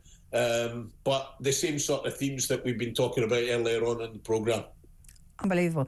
And they include allegations of sex for shifts. So these, again, vulnerable young women who needed the work, and they were told, right, you give in to this and we'll give you some more shifts. I mean, I can't even. And the burger giant has been hit by new claims just a year after the UK chief, Alistair Macro, left, apologised over sordid allegations. I mean... It's endemic. What the heck is going on? Right, let's have a look now at The Guardian for Wednesday. Again, dismay as fact-checking ditched on Facebook in free speech drive. Zuckerberg, really, they should be called Suckerberg because he wants to get close to Donald Trump. This story, though, John, morning coffee protects heart health. I love my coffee. I can't even function without at least 2 cups. I'm not surprised at any of this, to be honest. You know, like anything else, drinking anything to excess is a bad idea. As long as you can do it and do it in moderation, then I think you'll be fine. Yeah. You know, being a man of a certain age, drinking lots of coffee has a different effect on me, and it's nothing to do with my heart and a lot to go with trips to the toilet. But that's another matter that you probably won't want to go into at this time of night. They're saying, though, analysis of the consumption by more than 40,000 adults found that morning coffee drinkers were 16% less likely to die of any cause. I don't know if that protects you from a juggernaut or a bus, but anyway. And 31% less likely to die from cardiovascular disease during a 10-year follow-up period than those who went without. I mean, I just don't trust people who don't drink coffee, but that's my own personal standards. But I wonder who has offered this report up. I wonder if it's the Coffee Growers Association. I don't know. Well, you never know. I mean, I think in all of these things are perfectly fine and perfectly fair as long as you don't take any of them to excess, and that includes coffee. Yeah. Too much caffeine's not good for you at all. I'll not be thinking about that tomorrow morning when I'm on my third cup before my eyes are open. I'd take it intravenously if I could. Now, the Daily Star, just before the break, how to survive a Yeti attack. Now, this is something we all need to know, particularly if you live in a big city, I think. Well, that particular Yeti, looking at that front page, seems to be somewhere round about Big Ben, which I think is probably pretty unlikely. I suppose people might argue that a Yeti attack's perfectly possible given the wintry weather that we might be having, but again, I look, at any time I've come on the programme, I just don't know how to handle stories in the Daily Star, to be quite honest. You say, I love them. This one is once again true to form. Yeah, I love this. I mean, look, anything is possible now that we've talked about Trump refusing to rule out military action taking Panama Canal and Greenland. So anything is possible. So a grizzly Yeti. However, this is tips from Brian Blessed. The wonderful Brian Blessed. I don't know if you've ever tried to interview him. He's impossible. You don't even have to ask him a question. He goes on for about 20 minutes and then that's the end of your time slot. He's just a force of nature. But his human grizzly bear, Brian Blessed, has revealed the secret of avoiding rampaging Yetis. Do they even exist? And if Brian Blessed knows something about them, he should tell us more, surely. I think he maybe should spend a wee bit more time in the Himalayas. Yeah. Well, anyway, the spoiler alert is it involves running away very, very fast. So you'll be needing that coffee, John, to help you do that. John Boothman, Petrie, we're taking a quick break, but we'll be back in just a sec.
across the UK.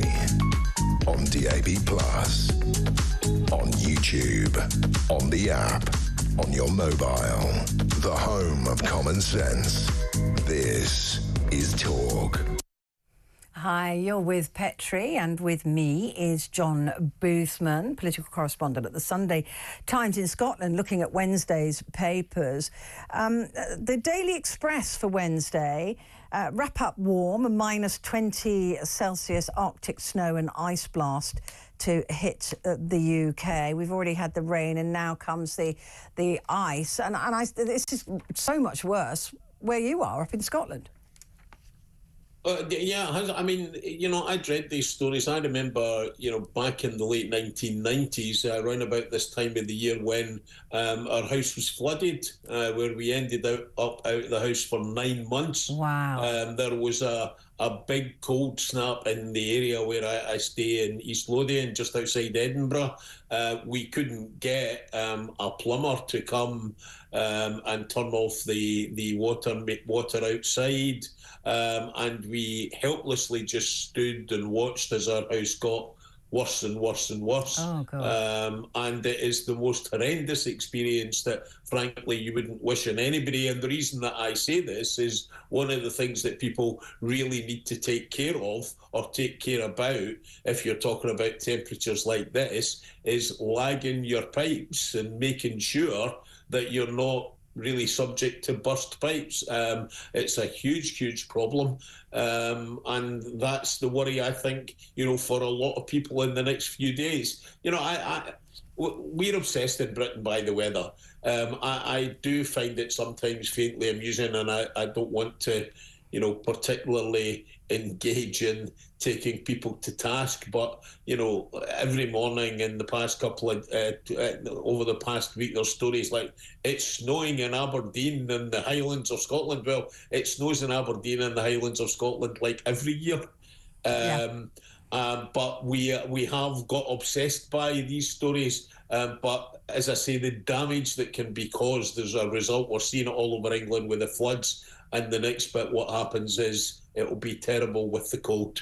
Unbelievable, and at least know where the stopcock is. Just make yourself familiar with that. And even outside now, there are quite often you can lift a little panel in the pavement and turn off the water there.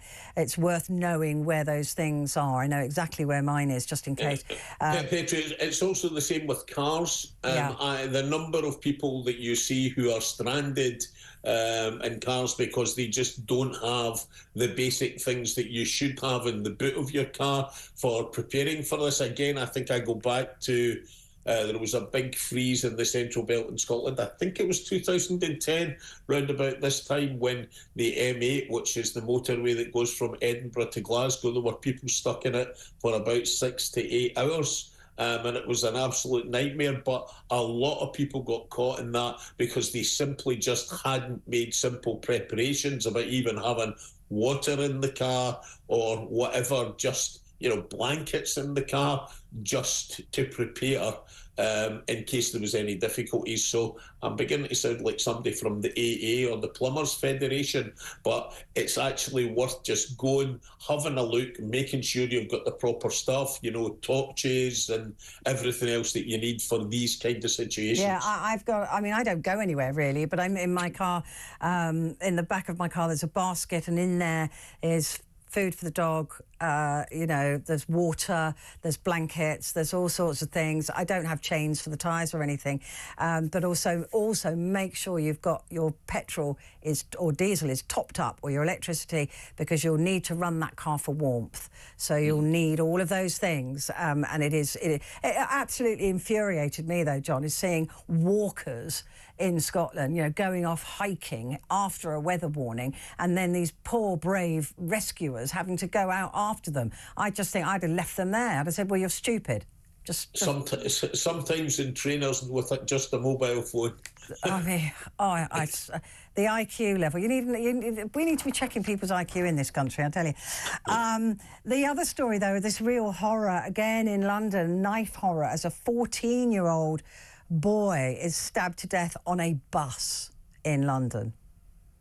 This is, I find this a very, very interesting story about, there used to be in Scotland, I'm going back 20 years, there was an epidemic of knife crime, and it's something that by and large just isn't the same in terms of numbers here than it was before. No, it was in Glasgow, wasn't it? And they sorted it out. It was very smart. There was, Knives Cost Lives campaigns. There was a violence reduction unit which was set up in round about Glasgow and the old Strathclyde in Scotland longer than 20 years ago. And again, I don't understand.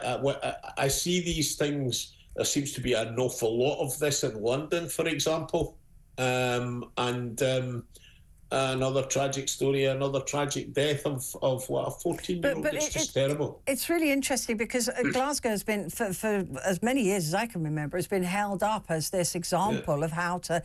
here's a set of rules. If you follow these, you can have what we had, and that is a massive reduction in knife crime. But London, and under our mayor, they don't seem to have implemented that. And so, unfortunately, we see yet another child dead on the streets of London, but at the hands of a knife. Again, it beggars belief. I just want to approach this story with you, John, and I know being in Scotland, this will not apply, but I just wonder what your thoughts are on this, because I have been calling this ever since Labour got in, which is only 6 months, feels like longer. The government has opened the door to scrapping free prescriptions for the over 60s. Now, what they're saying is they want to take that in line with pensions at 66, 67, whatever age it's going to be in the future. I have called this and said this is definitely something that Labour are going to do. Like I said, it doesn't affect you in Scotland because you get free prescriptions anyway. But is Labour going the right way with this? Is it attacking old people again, or older people again? I think it appears to me anyway that Labour seems to have got itself in a place where it thinks that there's a whole load of well-off over 60s, better off than a lot of young people, and that a lot of well-off over 60s get free benefits that maybe prescriptions and other things should be more targeted rather than universal. And I think that's a debate that we're going to see more of. We have a completely different thing in Scotland, that everybody in Scotland gets free prescriptions. And in Wales as well, when I lived there. Yeah. Everybody gets free prescriptions. We've got a whole battery of things in Scotland that are free that other people don't have, and I'm sure people would get pretty angry if there's free tuition fees in Scotland, there's free prescriptions, there's free bus fares for the over 60s, there's free bus fares for the under 22s. There's a battery of things that don't exist in other parts of the country. I mean, a lot of people say if you're still working at the age of 60, then you should pay for prescriptions. But this has always been there, I believe, at the age. I mean, I had to pay for a prescription the other day for some eye drops and antibiotic eye drops, and it was nearly £10. It's £9. Yeah. I think it was £9.95, although it says here £9.90. But yeah, I had to pay for that. Well, I look, it's part of the great debate about what should be universally free and what should be free only to poorer people, perhaps. And again, as I say, I think that debate's going to become much more prevalent as we go forward. Look, one of the big stories in the papers tonight is just the story about the difficulties the economy's now in. The UK is having to pay the high costs of borrowing because, basically the markets are worried that the economic growth that the Chancellor says she wants to get won't actually happen. Yeah, and also, in addition to that, that inflation might start to rise again. And as a result of this, she might very, very soon have to break her own fiscal rule. And that might mean that taxes are going to go up again. Now, that would be less than a year into the Labour government, for something like that to happen. So what you can expect to happen, and here's where it's relevant to be talking about this debate about universalism and more targeted benefits, is the thing that goes in all these situations is another squeeze in public spending. Unbelievable. Yeah, I mean, look, we know they're going to come back for more taxation, even when they said they wouldn't. We were like, yeah, whatevs. Tax and spend, that's what we're used to. Just very briefly, we've got about 30 seconds here. Cash makes a surprise comeback. I've always made sure I've got a little bit of cash on me. I thought that we were all on our way to a cashless society. I find myself, I was in a shop the other day and it was like, I had this money thing in my pocket. It was like... It's weird, right? Well, I'll pay for it with the money stuff, right? And actually, I don't think I'd spent money, cash money, right, for such a long time. You know, and you go to places, I mean, where... Some places are card only, some places are cash only. I know, it's weird, right? I paid a taxi driver, a black cab driver, in cash the other day. He nearly fainted. But I was able to give him a nice tip, which I suspect... But the story, the Nationwide, they're saying that the cashless society is pretty far away and there's a growth again in notes and coins. So... I'm very glad to hear it. We will send you your £1.50 for all your work you've done in cash for today, John. John Boothman, thank you very much indeed. Political correspondent at the Sunday Times in Scotland. Right, coming up, we have got a conversation I think you're all dying to have, really, in that it is surrounding the need, or otherwise, for a national public inquiry into the sex gangs, the violent sex gangs that are have been operating in this country. We don't know if they're still operating. The potential is that they are, of course. And the Tories have decided they're going to try and force a vote today, on Wednesday, to make sure that they at least talk about this and vote for a national inquiry. All of that to come.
Across the UK, on DAB+, on YouTube, on the app, on your mobile, the home of common sense.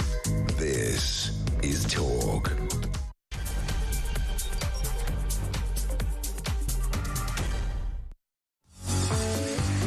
Hello there and a good morning to you. I've got some breaking news for you. A wildfire in Los Angeles, California, has exploded in size. It has grown from 20 to 1,200 acres in a few hours, with wind gusts of 80 to 100 miles per hour. And it's really devastating. If you are watching, we do, I think, have some images for you. It's an extraordinary fire. Millions of people in California are under a red flag warning, and an evacuation order has been issued for all of the Pacific Paradise. Is it the Paradise? I don't know, Paradise area of Los Angeles. That is near Santa Monica, some very big, rich people's houses there. LA Fire Chief Kristen Crowley has been speaking at a press conference and said the fire is being fueled by the fierce winds and the dry brush area. And it's interesting because just not that long ago, I was reading about the snow and all of that in the US. But of course, the US is a huge country, so you can have the two weathers at the same time. But that wildfire in Los Angeles, California, has exploded in size now, growing from 20 to 1,200 acres in just a few hours. And that's being pushed forward by wind gusts of 80 to 100 miles an hour. Palisades, sorry, it's a Pacific Palisades area of Los Angeles. So we'll keep an eye on that for you through the next hour. But this is a very big, very powerful wildfire in California. Right, let's turn our attention now to what we've been talking about, what I believe we want to talk about. And that is the idea of pushing forward with a national public inquiry into child rape gangs across the country. Now, there's already been a lot of reports. We've all heard about the J report and the recommendations made within that by Professor J. And the recommendations are they're pretty solid. In fact, you read through the list of 20 recommendations and you just wonder why they haven't been implemented years and years and years and years and years ago. But of course, this is all exploded, if you like, because of Elon Musk, and he's been turning his attention on Starmer, who at the time was head of the DPP, and was also turned his attention on Jess Phillips, because, and I think this is possibly why, is because with one particular town where this was going on, they wanted a Home Office inquiry, and that was rejected on the basis that they could do their own inquiry. Well, I really struggle with councils, companies, police services, all of them, any of them, marking their own homework, because we all know how that goes. So I have a real problem with that. I don't have a problem with Jess Phillips. I mean, she is universally respected for the work that she's done in the protection of women and girls, and she has been picked on here by Musk. And do I agree with the idea to let somebody do their own inquiry? No, I don't. I think that was a misstep. But do we need a national public inquiry? Now, this would be very different. I mean, the inquiry that we've already had, the J report, that was £126 million, and it took 7 years. A national public inquiry would take exactly the same amount of time, but it would cost probably, look at the COVID inquiry, that's way over 300 million. So, but is there a price on this? Is there a price on the protection of these vulnerable women and girls? Well, they're girls, they were children. They were children. The J report found at least 1,400 underage girls, some as young as 11, had been abused between 1997 and 2013 in the South Yorkshire town of Rotherham. What followed were disturbing revelations about how these children had been raped, trafficked and intimidated predominantly by men of Pakistani heritage. Professor Alexis J criticised Rotherham Council for failing to protect victims and said that it had not addressed the scale of the grooming prior to 2014. Well, in November 2010, 5 men from the town's Asian community were jailed for sexual offences against underage girls. But I was horrified in reading some of the language that was used around the charges for these so-called men, which they don't fit into any category of man that I've ever met. And some of the language is really quite disturbing, suggesting that a 12-year-old girl had consensual sex with a 40-year-old and a 42-year-old. I mean, they are not... they can't consent, right? I mean, get that into your thick heads. 12-year-old children, 11-year-old children cannot consent. Even if they say yes, that's not consent, right? Because they can't consent. They're not allowed to consent. So why is it in some of these cases that these men were charged with having sexual relations with a child under the age of 13? That's rape. I don't care. Don't use any other language. It's just rape. They can't consent. I don't understand what's happening in our courts, in the CPS. What are these charges? What is the charge of having sex with a 12-year-old? How can that ever be? It can't be consensual. I don't know why it wasn't called rape, but it wasn't. And you look at what's happened to these so-called men and where they are now. They're out of prison. That's where they are, after less than 7 years served. A couple of them are heading for parole now. They'll be out. They'll be out. The only thing that parole decides is whether they think they're a future risk to little girls. My suggestion would be, once you've raped a 12-year-old, you probably are at risk of doing it again. But anyway, yeah, they've already been allowed out. One of them might stay in a bit longer, but no, there's 3 of them that are out already. So I don't know what you make of all of this, but I'm horrified by the language that was used in these areas. I'll read some. Here you go. The offences date back to the late 1990s and early 2000s, when girls were given alcohol and cannabis and intimidated into performing sex acts. A 6th man admitted before trial sexually abusing one of the victims. Brothers, Basharat Dad, then 32, Nasir Dad, 36, and Tayeb Dad, 34, were convicted of 16 offences between them.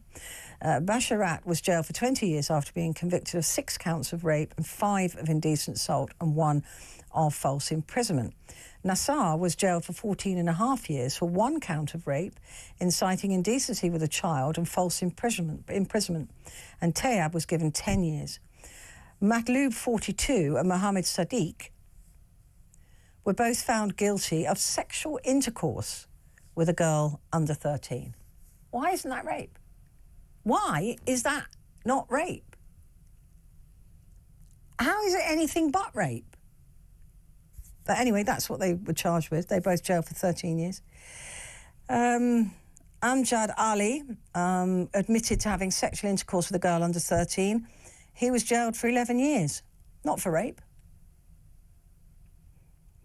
The court heard that girl A, who was 12, can we just bear that in mind? Girl A had sexual relationships with Basharat and Nasir Dad and would spend time chilling with them in the back room of their father's fireworks shop. The family owned a flat located above a precinct of shops, and she had consensual sex with both brothers twice at the flat. I say again, she was 12. She cannot consent. I don't understand the language. Anyway, that's what they were charged with. They had consensual... I just can't believe it. Consensual sex with both brothers twice at the flat. She was also raped twice at the flat by Basharat and Nasser on 2 separate occasions. Girl A reported the offences carried out against her by the gang when she was 12 years old, but no further action was taken against any of the men at that time. She was interviewed again about all of the allegations in 2015. Girl A described how Basharat and Nasser made her feel like she was a prostitute. And then that's when they locked her up at the age of 12 years old. Other complaints were made. The girl A was shown the fact they could lock her in the flat in those conditions and walk away show the contempt they had for her, and adding that the contempt towards girl A was shown again under police interview in 2015, where Basharat described her as being a slag. She's 12 years old. He told police, she's dirty, she'll go with anyone. And she said, then Basharat said, rape, that's not rape. She's done that with a 26-year-old. No action was taken. It's fine, isn't it? Fine. There's other girls, 13, plied with cannabis and alcohol, and made to be drunk. She was so drunk that she vomited and had to be put to bed. The girl B woke up with both Basharat and his brother Tayyip in bed with her and quickly realised she'd been raped. The Crown said something sexual happened in that bed. She was in no position to consent. She couldn't consent. She's 12. What the hell is going on?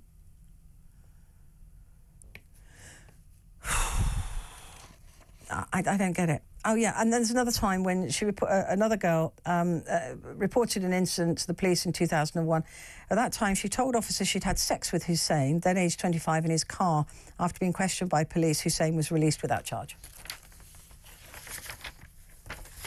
So that's the language. And as far as I'm concerned, that language has to go. That has to stop. It has to change. You can't say that a 12-year-old consented to a sexual relationship. It's abhorrent, and it's wrong, and it isn't true, and it's against the law, and all of those. I mean, there's a list, isn't there, really? But this is the kind of thing I think a public inquiry would look really closely at. Why were these men jailed for having sexual intercourse, not rape, which carries a higher bar, sexual intercourse with a 12-year-old? How is that allowed to happen? How is that a thing in this country?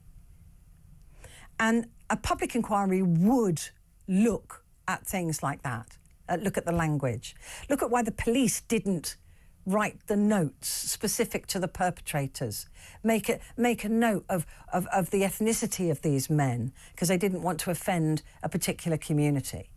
And Keir Starmer appears not to want to offend a particular community. And look, we don't know if all of the men involved in this, because in Rotherham they were predominantly British men of Pakistani descent. But in other cases we don't know, because the police didn't write it down. We need to know. But does 7 years of another inquiry do anything? Do any good? Give me a call. 0344 499 1000. Well, Labour have, of course, responded to these horrors. And yesterday in Parliament, the Labour MP and the Secretary of State for Yvette Cooper spoke about these grooming/rape gangs. All of us have a responsibility to protect our children. Perpetrators must be punished and pursued. Victims and survivors must be protected and supported. But these crimes have not been taken seriously for too long, and far too many children have been failed. That is why this government is determined to act, strengthening the law, taking forward recommendations from independent inquiries, supporting stronger police action and protection for victims. There is no excuse for anyone not to take these crimes seriously. Brave survivors speaking out have shone a light on terrible crimes and the failure of institutions to act, be it in care homes in Rochdale, Asian grooming gangs in Rotherham or Telford, abuse that was covered up within faith institutions, including the Church of England and Catholic Church, or within family homes. And that report, alongside other appalling crimes coming to light, is why, in opposition, our party called for a national independent inquiry into child sexual abuse and supported that work when it was launched by the previous government. Over 7 years, that inquiry, expertly led by Professor Alexis Jay, engaged with more than 7,000 victims and survivors, processed 2 million pages of evidence, and published 61 reports and publications. Its findings should be truly disturbing for everyone, describing the pain and suffering caused to victims and survivors, the deviousness and cruelty of perpetrators. Right, so that's what the Home Office, the Secretary of State for the Home Office has said, Yvette Cooper. It's all too little too late, isn't it, really? And the Tories do have to hold their hand up to that. But there's something, I don't know, there's something rotten about this. They love inquiries. All governments love it. They love them. They'll have them whenever, the drop of a hat. They'll have another inquiry. Lessons must be learned, right? But this is a lot of different reports. Some of them were made by the people who perpetrated this. They're marking their own homework. The courts using, like, allowing someone to say sexual intercourse with somebody under the age of 13 isn't rape. I don't get it. Honestly, all of it is just making me so angry and so sad. Because no wonder if people think that it is sexual intercourse with a child under the age of 12 and not rape, well, that's all right then. Because she consented. This 12-year-old, who they called a slag, consented. So that's okay then, that's not rape. They believe it wasn't rape. And when they're allowed to be charged for having sexual intercourse with a child under the age of 13, the country is telling them that it isn't rape. We're reinforcing that. We're saying, oh no, it wasn't rape, because this 12-year-old child consented. What? So the country is at fault here as well for allowing these men, who may not fully understand the laws of the land, to believe that what they did wasn't rape. One of them even said, it's not rape, she's done it before.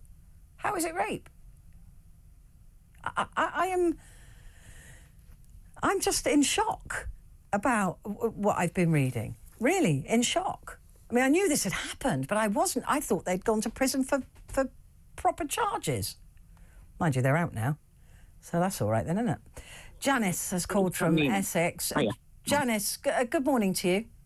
Oh, good morning, Petrie. Lovely to talk to you again. And you, I hope you're well. I'm very well. I'm a bit angry about all this, but yeah. I'm blooming spitting feathers.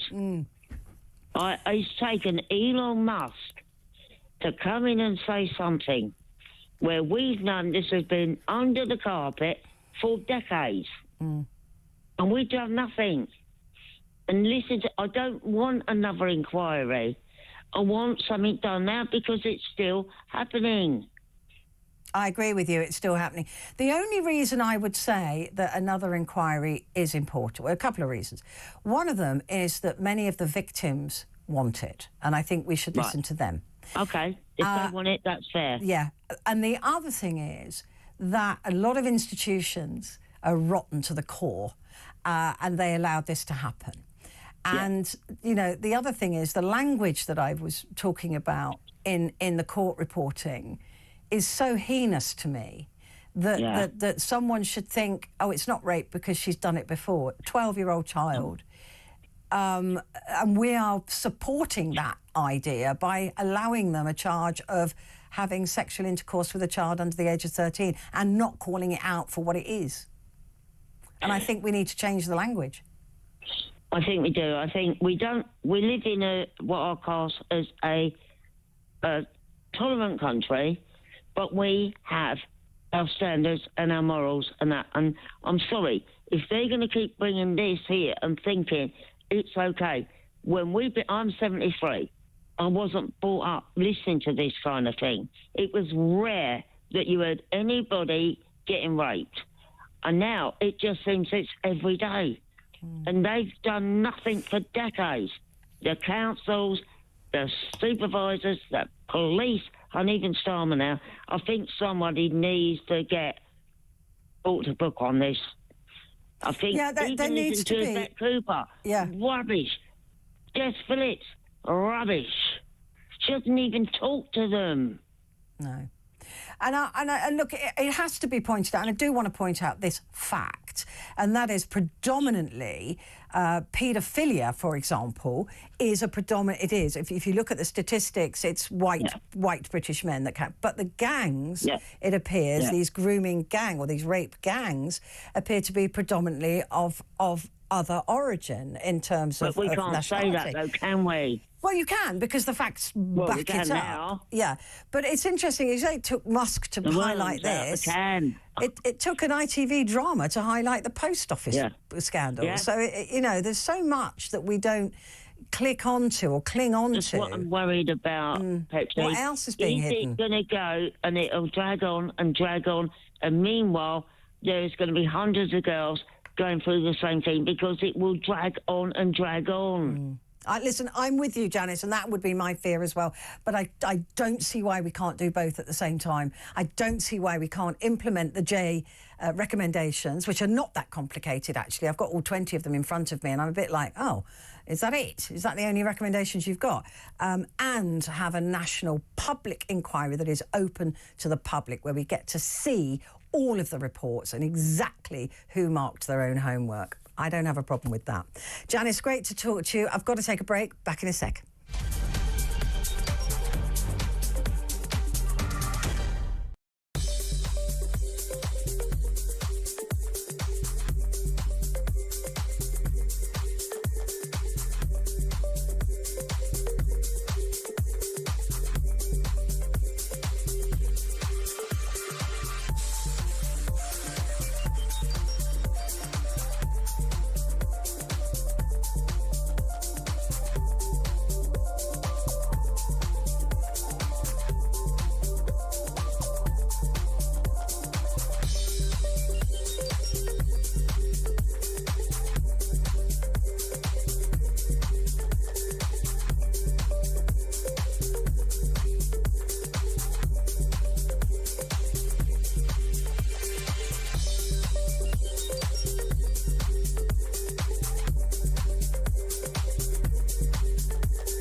Across the UK, on DAB+, on YouTube, on the app, on your mobile, the home of common sense. This. Hi there, good morning to you. This is Talk, and it's Petrie here with you, and this is your chance to do just that, talk. Talk back. Tell me what you think. Loads of messages coming through. Let me read a few. Annette says, grooming gangs or paedophile ring? The same thing, isn't it? I mean, they taught, I mean, it's just awful. Rape gangs, I think we could probably call them. Kaz says, yes, absolutely, we need a national inquiry. Let's not forget Oxford and Telford. Well, Kaz, there are 50. The J report concentrated on 7 towns. There were 50 others, 50 around the country. And this is why it needs to be national. So, yeah, don't forget Oxford and Telford. Yeah, Oxford was awful, wasn't it? Hi, Petrie. This is from Sam. I live close to one of the towns, and it doesn't surprise me in the least. It's rape. It would be rape if the girls were from better backgrounds. So that's a really interesting point, because that's another reason these girls were ignored, because they were in care, they were considered to be, you know, troublesome girls. The same. Do you remember? I mean, let's take you back not that far. Jimmy Savile was raping girls who were in an institution, who were seen as troubled girls, and he picked on them. He chose them because he knew they didn't have a voice, because he knew if they said anything, they wouldn't be believed. Why do you think these scumbags picked on these particular girls?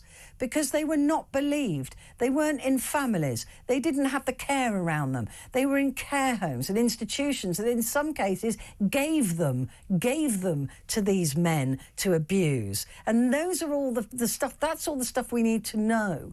How complicit were the care homes? What was going on? How were two of these rapists able to pick girls up from school at the age of 11 and 12? How was that a thing? How did that happen? And they chose these particular girls because they knew that the society looked down on them, and that the police would just go, oh, they're just common.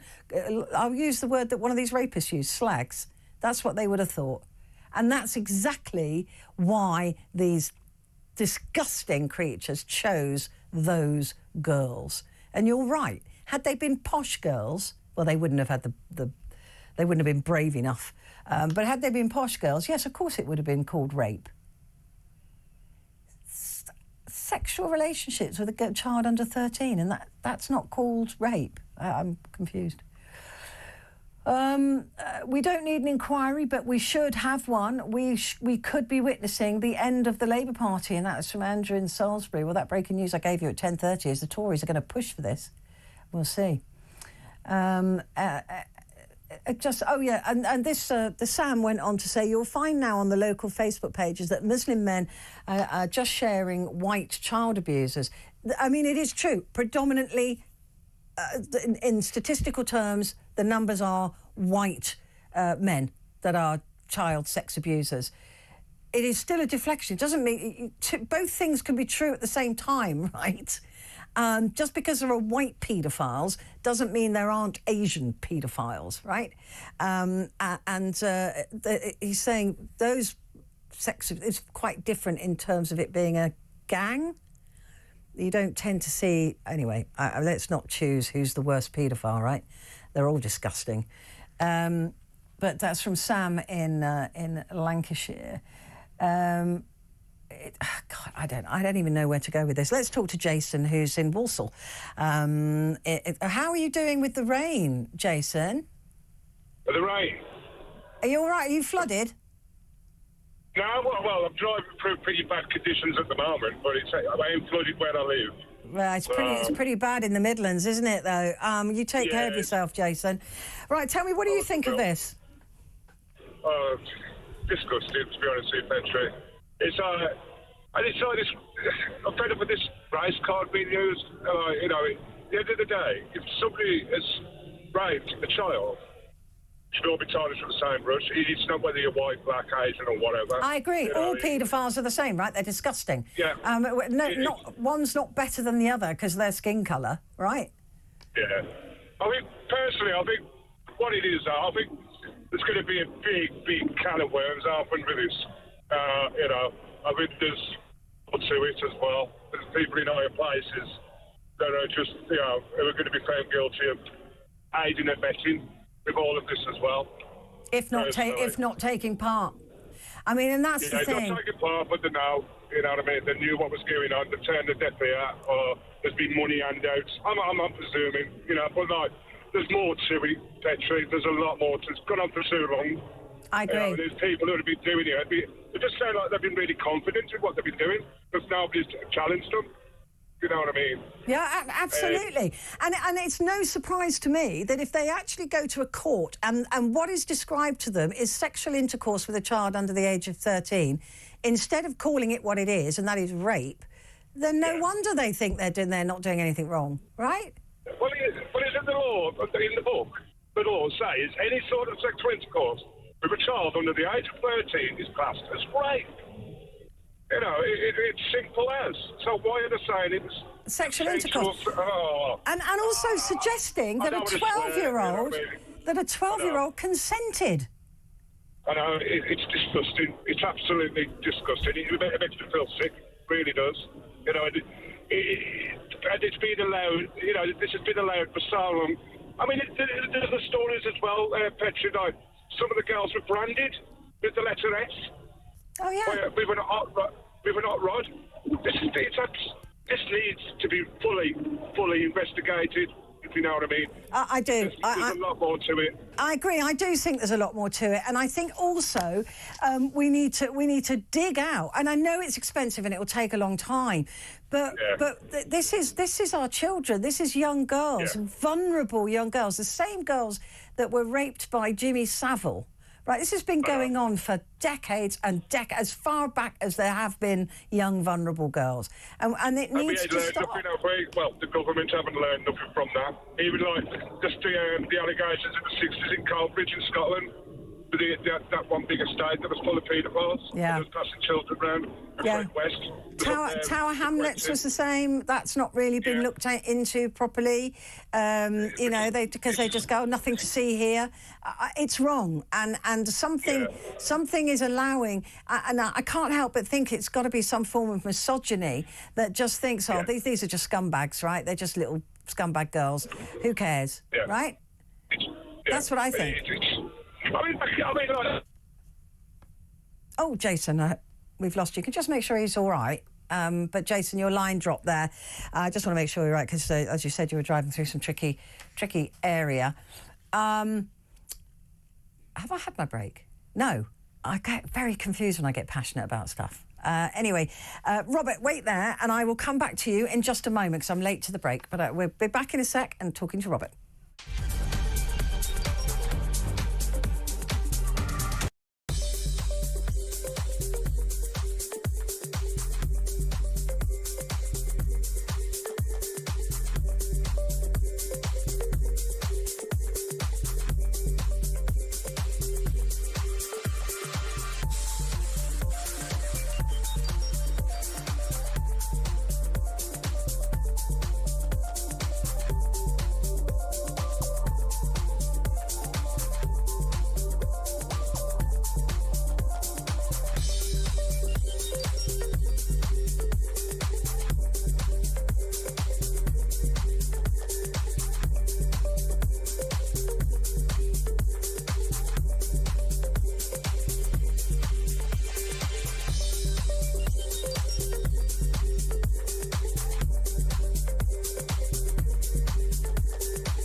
Across the UK, on DAB+, on YouTube, on the app, on your mobile, the home of common sense. This is Talk. Hi there, good morning. It is Talk and it's Petrie here with you, and we're talking about these child rape gangs, and are they still going on? I mean, I can't see why they wouldn't be, to be perfectly honest with you. Certainly those scumbags in Rotherham are mostly already out of jail within 7 years, so it's just We just don't... I mean, this is the thing that really annoys me at the moment. I was reading stuff about people who are found with child sex abuse images, like Hugh Edwards, who don't do any prison time now. The vast majority of them are caught with these heinous images, don't do prison time. What are we telling our children in this country? We're sort of watering down the idea that child abuse, child sexual abuse, is wrong, right? I mean, to refer to a 12-year-old having sexual intercourse with somebody rather than calling it rape somehow is watering it down. Do you see what I'm saying? It feels to me like there's some power that's saying, you know, kids, they're all right. Do you know what I mean? It just feels wrong at the moment. Why aren't we getting tougher with these people rather than just going, no, you don't have to do jail time? Hugh Edwards with the category A images, no prison time, nothing. I can't, it's just something rotten. There's something rotten going on. Robert is in Hertfordshire. Hi, Robert. Hi, Petrie. I'm going to calm you down a little bit because you're well wound up. So I'm going to wish you a happy New Year. I'm very cross, and I should be cross. Thank you, and a happy New Year to you as well. And I really enjoyed your New Year's Eve party. That was great. Oh, did you? Thank you. I'm really pleased. I love your little doggy. I love Bailey. Yeah, he's a lovely dog, isn't he? He's gorgeous. Did you see his bow tie and everything? His black tie. What make is he? What make is he? He's a Shih Tzu cross. Oh, he's a cross. Oh, right. Because as you know, I'm getting a beetle. Sorry, a beetle, yeah. Beetle next year, but a beagle. The only thing I'm going to ask you about your dog is he one of those wipey arsey dogs when you have to take him out for a walk? If I don't trim around a particular area, he can be. But no, he's all right actually. He's all right. Yeah. Yeah, I have trouble wiping my own arse. Right, you need to get somebody to help you with that. Does your wife go around with a little doggy bag? yeah, that's a good one. Don't give her any ideas. Well, let's turn it on its head. If it was the other way round and it was Muslim girls being gang raped by white men, there'd be an inquiry. But now, you know, there certainly would be an inquiry a bit quicker. I think... There'd certainly be more protests, I think. Well, I think the problem is the Muslim vote has become very, very powerful.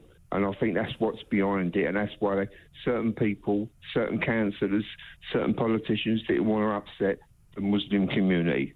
You know, that's what I can't disagree with you, because that is pretty much what was happening at the time, 20 years ago. Yeah, they didn't want to upset the community. They didn't want to, you know, make any reference to it. And you're right, that vote has become very powerful. But what you have to remember is that like you and I, majority of the Muslims would be horrified at the thought of child sexual abuse, right? So you would imagine, so you're kind of, by saying that or thinking that, not you, but the government, is sort of saying that all Muslims are the same. Because what I'd be saying to the Muslim community is, surely you don't want this in your community either. And so I trust that you are a decent human being, so I'm not going to lose your vote if there's an inquiry. Do you understand? Do you see what I'm saying? Well, I do challenge what you're saying there, right?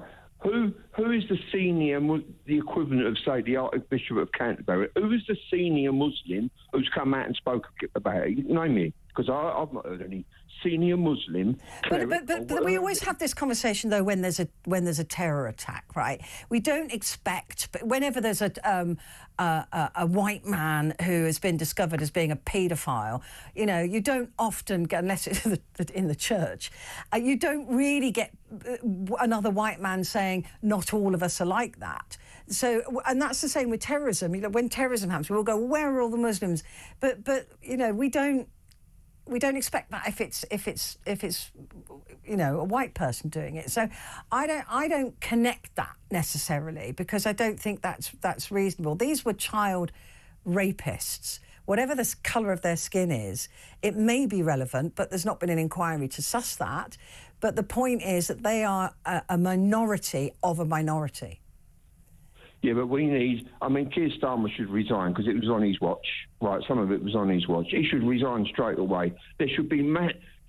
people need to research who was the leading councillors at the time, and they need to be prosecuted and they need to be sacked straight away. They never are they?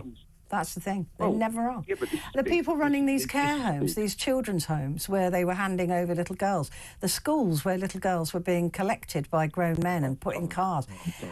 There's so many people are responsible for this. The police, who after a 12-year-old said, I had sex with that 25-year-old in the back of his car, let the man go. What? See, but nothing's ever done. You know what I mean? Like, nobody was prosecuted at the BBC to allow him to be able to run, right? This is what I'm saying. We're kind of watering it down. We're almost saying it's okay. Hugh Edwards not getting a prison sentence for having the Category A, which is the most vile images. Well, he played the. Sorry to cut across you, but he played. Starmer played the far right card. Yeah, I know that was a mistake because that was terrible. Yeah, it is terrible. Because if there is a connection, and look, in Rotherham and Oldham and in other places, it was overwhelmingly, it is in the report, it was British men of Pakistani origin that were responsible for these gangs. There is no doubt about that. And I will accuse Keir Starmer again of political cowardice. He is a coward. He didn't stand up to the trans lobby. He couldn't describe what a woman was. And now he's also suggesting that if an MP is calling for this inquiry, they're jumping on a far-right bandwagon. He's trying to silence the conversation over the fact that these were predominantly British men of Pakistani origin. And that's what caused the problem in the first place. Well, have you noticed that none of these senior politicians or senior members of Parliament, they can't, if you ask them a question, they can't answer it without mentioning the Tories. No, don't mention the Tories. I know, or the 22 billion black hole. Yeah. Well, don't matter what the question is. They go, I know. And look, the Tories the fact they didn't implement any of these recommendations is a stain on them, right? But you're in power now, so you do it. Well, I thought we was promised change. I mean, you horrified me there early when you said, because I have about 8 items of prescriptions, you know, because I've got everything wrong with me. You frightened the life out of me saying they're thinking of, because I'm 72, so that's going to cost me a fortune. No, you're all right. It's only for in between 60 and pension age. Oh, is it? Yeah. You weren't listening. But I'm not.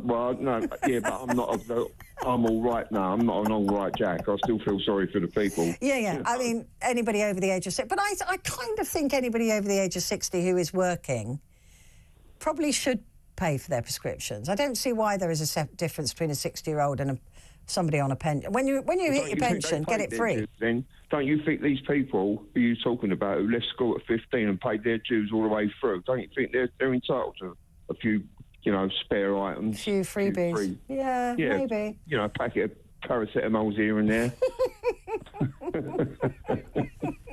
Well, listen, yes, probably, but I do see the logic of saying give it to people who are on a pension rather than somebody who's still working at the age of 60, kind of. I mean, I've got you right off the subject, and I'm sorry about that. That's all right. You're entitled to, because I'm desperate to see your new beagle. So you're entitled to do it. Yeah, in the spring. That's in the spring once this horrible weather goes. I know. I can't wait. It's almost like I'm getting the beagle as well. So I'm very excited. Rob, you getting a beagle? No. I said it just because you are. I'm vicariously living through you. Pup, you're getting another pup. I would love another dog. Yeah. I would. Oh, was that just you? I thought you said you were getting another pup, or was you just going puppy mad like the other day? I am going a bit puppy mad. Puppy drunk. Yeah, I am puppy drunk. You should see my search history on my phone. Nothing like Hugh Edwards. All puppies. All puppies. Yeah. There's some great film on YouTube of beagle pups. So they're nuts, aren't they? Absolute nuts. Oh, they are, but they are adorable. They're wonderful. I'm so jealous of you. Robert, thank you very much indeed. I've got to take a quick break, but I will be back.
across the UK. On DAB+, on YouTube, on the app, on your mobile. The home of common sense. This is Talk.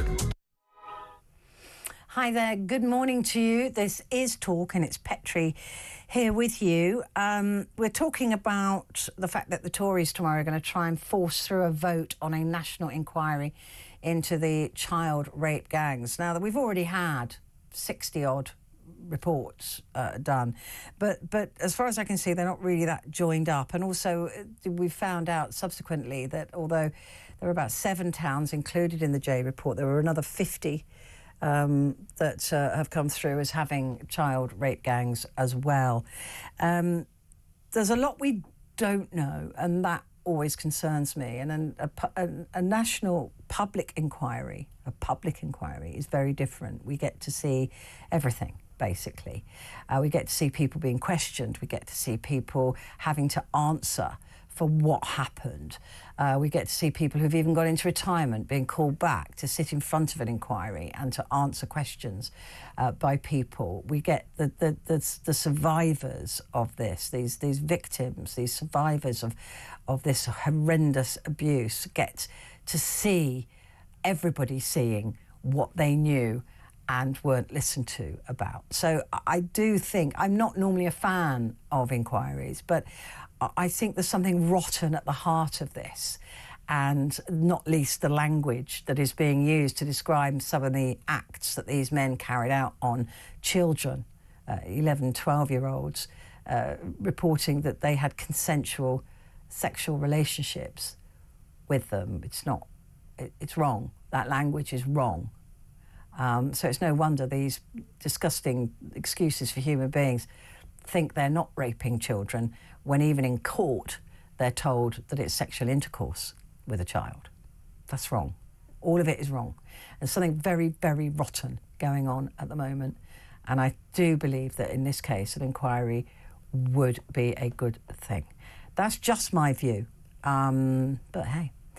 If you want to share your view, you can. 0344 499 1000. Calls are charged at the national rate. We do call you back, though, just so you know. Dave has called from Portsmouth, a new caller. Dave, thank you so much for being brave enough, because you sent me a message saying I'm a little bit nervous, but you really wanted to talk on this. Yeah, hi Petrie, how are you? I'm good, thank you. I'm so glad you rang. So tell me, what was it that made you so cross that you wanted to call in this morning? Well, I totally agree with, was it Robert and Jason, the last two callers that rang in? Yeah, there's got to be an inquiry over this. I mean, Hayes have got a role all the way to the top, haven't they, really? I mean, it's sickening. It really is sickening. And do you know what, Betsy? I only ever watch Talk, and I will slip this in. I watch TV News as well. The only two channels I watch, and every time I turn it on, it's just doom and gloom this country, isn't I know. It really is, and I that's why I have to take a break every now and then, because I have to read everything and see everything and you know, all of those. I don't get the choice to just switch it off on my day off, and it has been pretty grim over the last few months.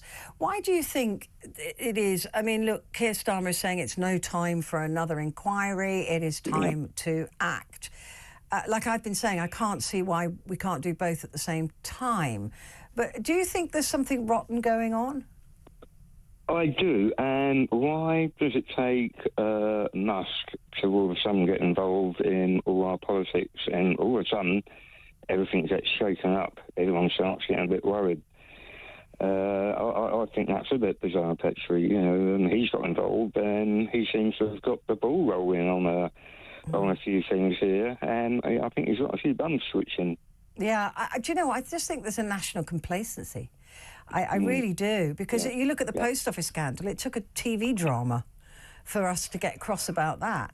There's a lot going on, and what governments of all persuasion like to do is to keep us so busy working, like dogs, to earn money, to pay tax to them, to spend on whatever they want, that we haven't got time to look at these news stories until somebody points them out.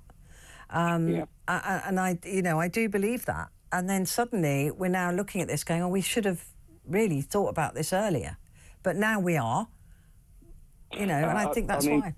But true. I mean, you just mentioned the post office scandal. I know a very close family member who advised the government at the time not to go with that Horizon system. Definitely don't do it. It was flawed, and they went with it because of, backhanders and blah, blah, blah. So, nothing changes. Everything is corrupt. You did have a caller on the other day, may I add, Petrie, or when Jeremy Carr was on, and he was talking about a multi-racial society we live in now. And he said, well, I remember the day on my street where it was only white faces, and I thought, oh my God, where's this going? Yeah. And you could see Jeremy sort of go, ugh.